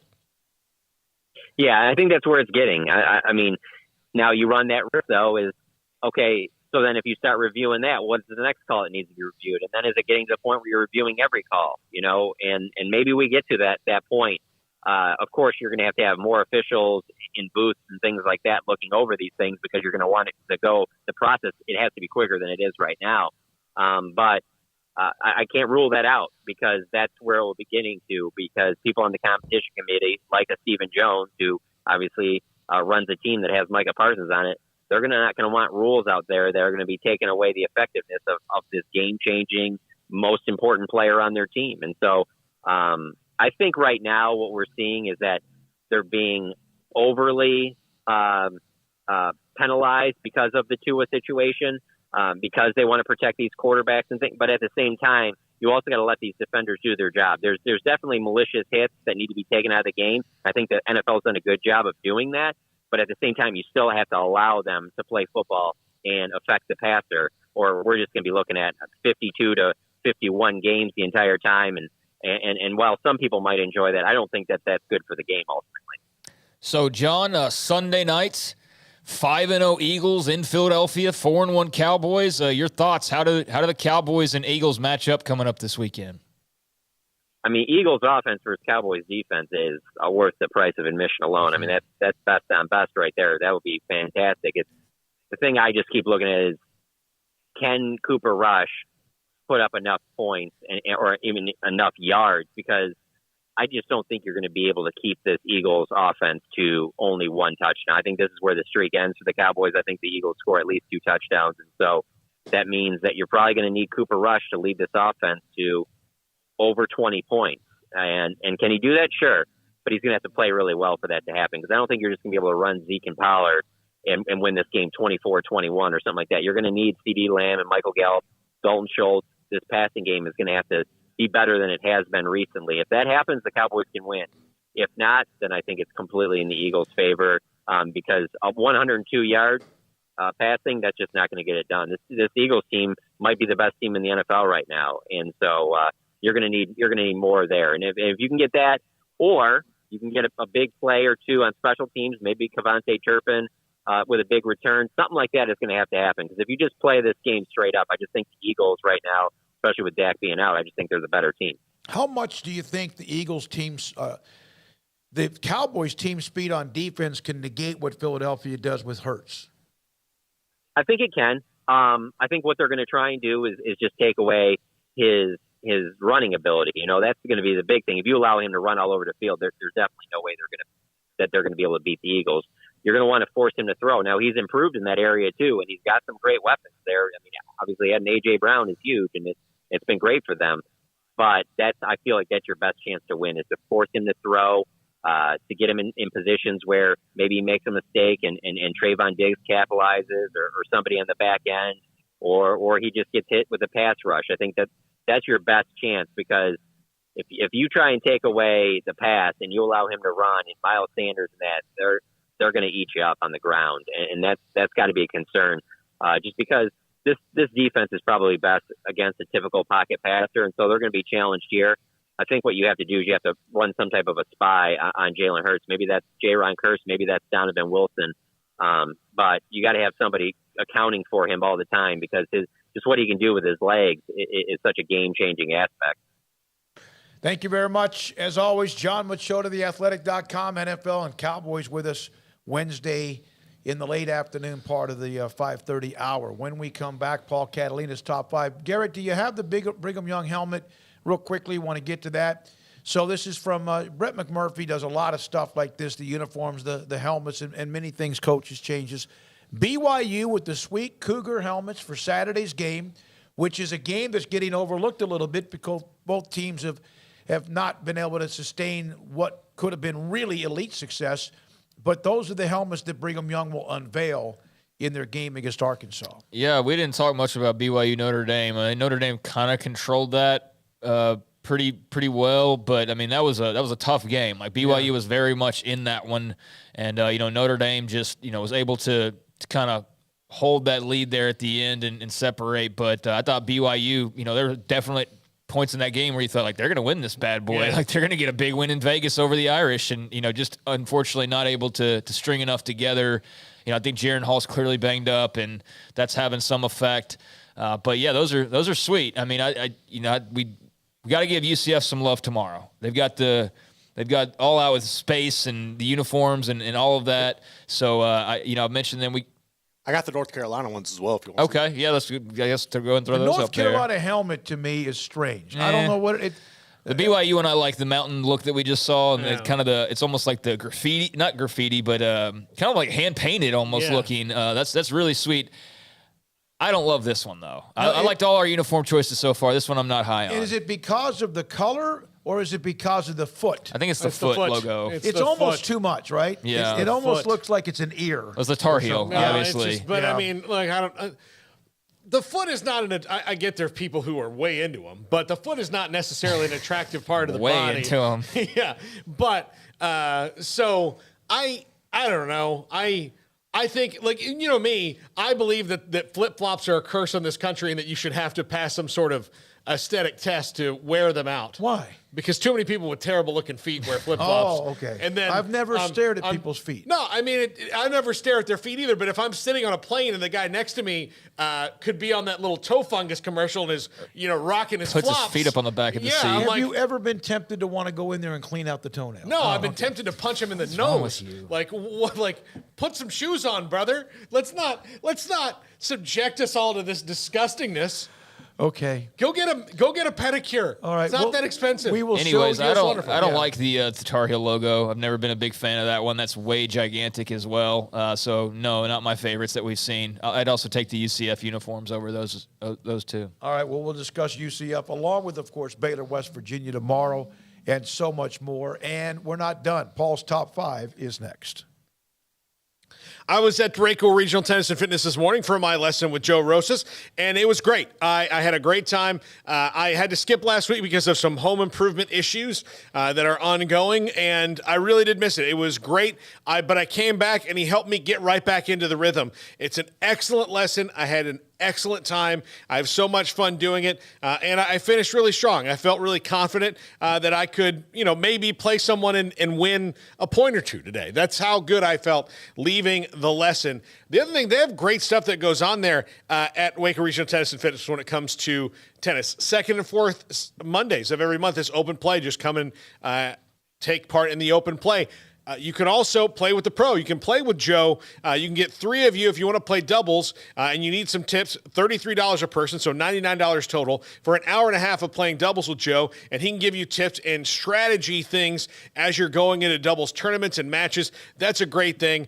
He loves doing that. He said it's a really fun time that you can get 3 people together and really work out kind of double strategies that you can go to in your tournaments. If you want to host a tournament, a tennis event, at Waco Regional Tennis and Fitness, you can contact Joe to do that as well. Just go onto the website, the Waco Regional Tennis and Fitness website.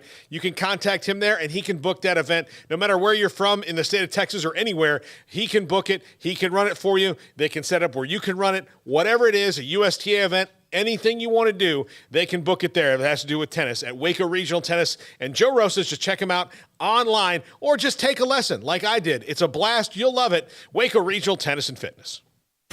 Baylor University is where lights shine bright. So, let there be light. Let there be roommates and teammates, scholarship and championships. Let there be fresh starts and new traditions, fast friendships and lasting impacts. Let there be laughter. Let there be joy. Let there be light. Baylor University, where lights shine bright. Hi, this is Paul Catalina. I recently got engaged to the love of my life, but the most important thing that I had to do before I popped the question was get that perfect ring. And I know nothing about rings. So I went to the wedding ring store, Boozer's Jewelers on Valley Mills Drive. I knew I needed a custom design, and that's exactly what they do. 9 out of 10 of their engagement rings are designed in-house. The entire process took less than a month, and they were great every step of the way. Great options on financing, excellent selection, and talented designers. My fiance and I get nonstop compliments on the ring. I only deserve credit for doing the smartest thing I could, walking into Boozer's and letting them work their magic. Your one-of-a-kind fiance deserves a one-of-a-kind ring, and that's what you get at Boozer's. Boozer's Jewelers, the wedding ring store on Valley Mills Drive. From the first workout to the last practice, sports is an incredible and rewarding challenge. Hi, this is Dan Ingham with the First National Bank of Central Texas, and we're proud to support each athlete, every parent, and our educators. From families, small businesses, to the biggest industry, we're here to help. With remarkable products like our free First mobile app, we've got banking ideas that fuel big dreams. That's the First National Bank of Central Texas. Familiar faces making local decisions. Member FDIC, Equal Housing Lender. Hi, I'm Mark Stewart with Byrd Culligan Ford. It's that time of year. It's football season. And BK Ford is a proud supporter of the best high school football teams in Texas, right here in Central Texas. BK Ford is proud to sell the #1 truck in Texas, the F-Series truck, led by our leading rusher, the F-150, 45 years in a row. Lock in your best price and rate today by custom ordering your new F-150 at BK Ford. Simple, easy, trusted. Experience better at Byrd Culligan Ford.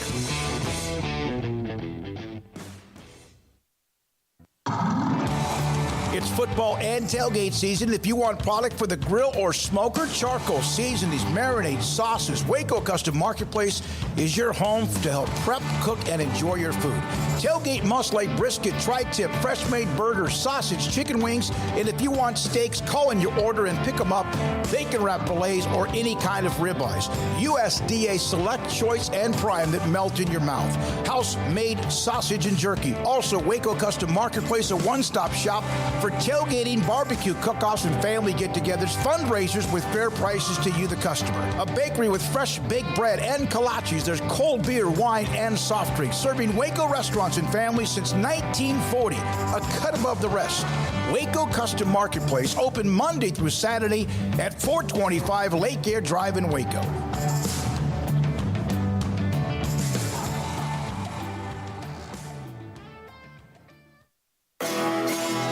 This is Paul Catalina's Top 5 at 555. Top 5 matchups that could turn the conference this weekend, and we have some really good Power 5 matchups. I got one from each conference this week, so everybody is covered. Good. So we are, to be very clear, because I know we get new listeners and whatnot, like we are Big 12 driven, so to speak, but we definitely are not limited to in any way that. We have many branches on the tree. Very, very. Many a lot of strong branches on the tree. Number 5, I picked this one over Clemson and Florida State because this one is a little bit more interesting to me in the fact that Syracuse is ranked and NC State is going to be going into this game without Devin Leary. Fortunately for him, that injury that he sustained against FSU last week does not look like it's going to be very serious and keep him out that long. He got lit up and looked like he was in a lot of pain, but he maybe has the issue kind of like Quinn Ewers had a few that he just came back from against Oklahoma. But Syracuse is undefeated, and they are now into the meat of their schedule, so we'll see if they're for real or not. But if Syracuse wins this game and goes to 6-0, then they're a threat to the rest of the ACC legitimately, because now you've beaten one of the really good teams in the ACC and can start maybe rolling on. And Dino Babers has brought this team out of nowhere because he was certainly on the hot seat when the season started because they had been very average to bad the last couple years, and now here you get a team that's already bowl eligible or about to be bowl eligible and rolling along. Yeah, I mean, Babers has done a good job in making something out of what, was basically nothing, because I don't remember hearing too much about Syracuse football at all this offseason, but no, here they are. Garrett Schrader's playing really, really well for them, and they're putting up, some fun numbers. So, it's been interesting to see, just kind of how much of a surprise that they have been. By the way, I didn't really talk much about NC State and FSU, but what were your feelings coming out of the game, especially knowing that Leary was hurt during that game and FSU still unable to pull out a victory? I mean, that they blew a 14-point lead of a game they were totally in control in. Yeah. And, an episode of Brain Farts, you would have thought they shoved Taco Bell in their ear so bad that that's kind of what happened. It was just they're a team. Florida State's a team that's a lot better, but they're not good yet. I mean, they're good, but they're not like where you're like, oh, man, they're good. You got to watch out for them because they will still manage to make those mistakes that teams that are talented but not good. Yeah, I guess talented is the word. Talented, they can win, but they're not good yet, and that's where they are. I was put them there. That was a difficult way to see that game end. All right, so that's number 5. Yeah. Okay, so move on. I only cried a little bit. Number 4, USC at Utah. For Utah, this one is pretty important because if USC wins, that puts them at 2 losses and they're behind the 8 ball. If they can put the first loss on USC, then that means UCLA is in the driver's seat as they're undefeated right now and on a bye. So this is a game that can swing either way, and Utah could put this thing into a kind of a mess if they can win this game and then continue to keep winning coming off the UCLA loss, or USC can kind of maybe put Utah not out of it, but outside looking in for sure. Yeah, USC is, a real question mark. I mean, I think everybody knows that they're much improved and they're, very talented in some areas, but I think everybody's kind of waiting for them to get super tested. And if there was any team that you feel like could just physically come in and be a big measuring stick for the Trojans, even though the record's not quite maybe what you thought it would be heading into this year. And then obviously, not being physical, but you got great skill players. I mean, starting with Cam Rising, but you got others as well. This should be fun. I think Utah's kind of in a place now where maybe they're not getting a ton of attention and, they're top 15 going into last week. Yeah. So it's not like they, have had a bad year by any means, but I think it's just maybe been a little bit lower than what was expected with a high rating early on, but they're fully capable of winning this game, especially at home. And I can't wait to see this because this is going to be one of those first real big challenges for Caleb Williams and Lincoln Riley and company. This ought to be a very nice, I keep going back to it, but measuring stick. Yeah. No, I think that Utah, if they don't win this game,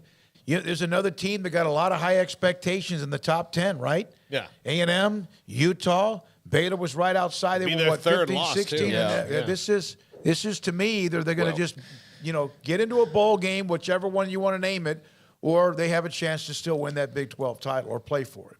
Yeah. Or Pac-12. That's but no, I was surprised by UCLA last week. Winning that game the way that they did. I felt like they won it rather easily when all was said and done, and I was a bit surprised by that. That was the one game I got wrong. I just thought that Utah would be a little nastier than they were, but I give a lot of credit to Chip Kelly and the Bruins. So yeah, I'm very intrigued by this game this weekend.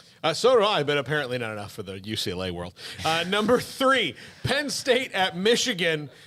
This one, both teams undefeated. And Michigan looks like a Michigan team like they normally are, is where their defense is really solid. Their offense is okay, but it's not world-beating offense. And this is the mission for one team to go in and be undefeated when they face Ohio State, right? This game right here. So whoever loses this one, and again, they have others that they can lose along the way, but you got to win this one so that when you play Ohio State, you also have a 0 by your name. Yeah, Michigan's kind of bored me to this point. Yeah. Am I alone in that? And they're fine with that. And then it's fine. Like they're winning and they're doing their job. Their job's not to entertain me, but it's been just a very boring start to their season because their schedule was so bad. So I'm super excited to see them, ramp up a bit with Penn State and a known commodity in the Nittany Lions. That ought to be a lot of fun. But I think that Michigan's got to be considered the pretty clear favorites in this game. I don't see a whole lot of chatter about, a big upset this weekend, but I mean, Penn State's a top 10 team. So, if they can't compete with Michigan, then Michigan must be pretty dadgum good, or the rankings are just atrocious. And I don't think that they are. Like the fact that you got Parker Washington, Sean Clifford, I mean, Penn State could do some damage, but Michigan does look awfully good, even if this is the first time we're going to see them really have a huge kind of challenge in front of them. I sometimes have to remember that Penn State's undefeated. Talk about flying under the radar as a big boy, name, but they have been somewhat hit and miss of late, and so James Franklin has them in a position to be a huge win if they can go into Ann Arbor and get that done. Yeah, absolutely. Number 2, Oklahoma State and TCU here in the Big 12. 2 unbeatens squaring off here. One of them a surprise. One of them shouldn't be. I mean, that they're undefeated. Maybe that they came to Waco and won, but shouldn't be too surprising that at this point in the season that Oklahoma State hasn't lost yet. This one is, TCU could wind up playing back-to-back instant classics after that Kansas game last week, and this one will, put one of the teams where now you kind of have to ride the wave out for the rest of the year and get that first loss, which you don't want to have because, the closer you get to the end of the season without having it, the more likely you are to be in AT&T Stadium. Yeah, I go back and forth on this game. I'll have a pick by Friday, obviously when we do picks, but I think it's been very interesting to kind of see the journey for both so far. I do feel like Oklahoma State fans are getting, very much into the we're disrespected angle of things. And there's an argument for why they could feel disrespected. I mean, Spencer Sanders has played really well. I don't think it's disrespect, though. I think they're taking it the wrong way. I think it's just merely people wanting to see them play some more games to be convinced of just exactly where they are on the scale of good. You know what I mean? Like, we all can acknowledge they're good. They're a good team, but like, to what degree? Are they Big 12 favorites good? That I'm not willing to say just yet, based on what we've seen so far. Are they Big 12 favorite contender? Abso-freaking-lutely. But, I'm not pushing my chips all in on them just yet. This will be a very telling game for both. I'm not ready to dive all in with TCU either, but guess what? If they go win this game this weekend, that'll change a little bit. So, I'm looking forward to seeing who emerges from this one, because they'll have a huge huge advantage in the final weeks of this race. And number one, Bama and Tennessee from Rocky Top. This could very easily be Bama's mulligan game if they lose it, where people pretend like it didn't happen, which happens to Bama every time they lose a game. Every year, it's just like, they didn't really want to be there. That didn't happen. Yeah. Look, they were just, sometimes they play with their food, and the food plays back. Brilliant. But this could be that, or Bama could really, break out of what's kind of a doldrum, if you ask their fans about the way they've been playing, and beat a good Tennessee team that can really score. Can't stop a whole lot of people yet regularly, but they're scoring so much so far it doesn't matter. And for Tennessee, if they beat Alabama, it's going to give them some extra juice to maybe go and beat Georgia when they have to play them. I still think, and I'm the only one that I believe thinks this, unless you're a Volunteers fan, I love their fight song. I know a lot of people are annoyed with that. Rocky Top. I like it. I like it. It's got a little beat to it. I do know that there's some that are like, man, I can't stand that. I don't know. It's one of my favorites, and I don't have too many of the fight songs, but that's one that I love this game. I can't wait to watch it on Saturday. Tennessee, right on the cusp, at home against an Alabama team that has shown that they are human. I mean, this ought to be great. Knoxville's going to be rocking. Hendon Hooker's playing really well. I'm excited to see that atmosphere as much as anything else, because I think this is the first time in a long time this game's has mattered as much as it matters right now. That's the whole point of this thing, and obviously somebody gets a big leg up in SEC, not that they're in the same division, but just in terms of kind of the positioning and where they are in the rankings and whatnot. This would be a huge, huge win for Tennessee. It's be a big win for Bama too, but this would obviously mean a lot more to the Vols than it would to the Tide, who are kind of accustomed to winning these types of games. So, this will be heated, and that's going to be a lot of fun to watch. All right. Thank you, Paul. Appreciate the top five. Emery Winter is putting together the sports tonight at 10:30 on the CW channel. Jack McKenzie working on all the things he does. And then Jacob Wilson, who helped put together and helped us with our high school football podcast. It'll be up a little bit later on this evening. And Garrett Ross behind the scenes doing what he does for us at 365 Sports. Our sponsors, you on the chat room, the text line, thank you very much. Paul Catalina and Craig Smoak. I'm David Smoak. Back at it tomorrow, plus a pregame show of Baylor, West Virginia. This is 365 Sports, and good night.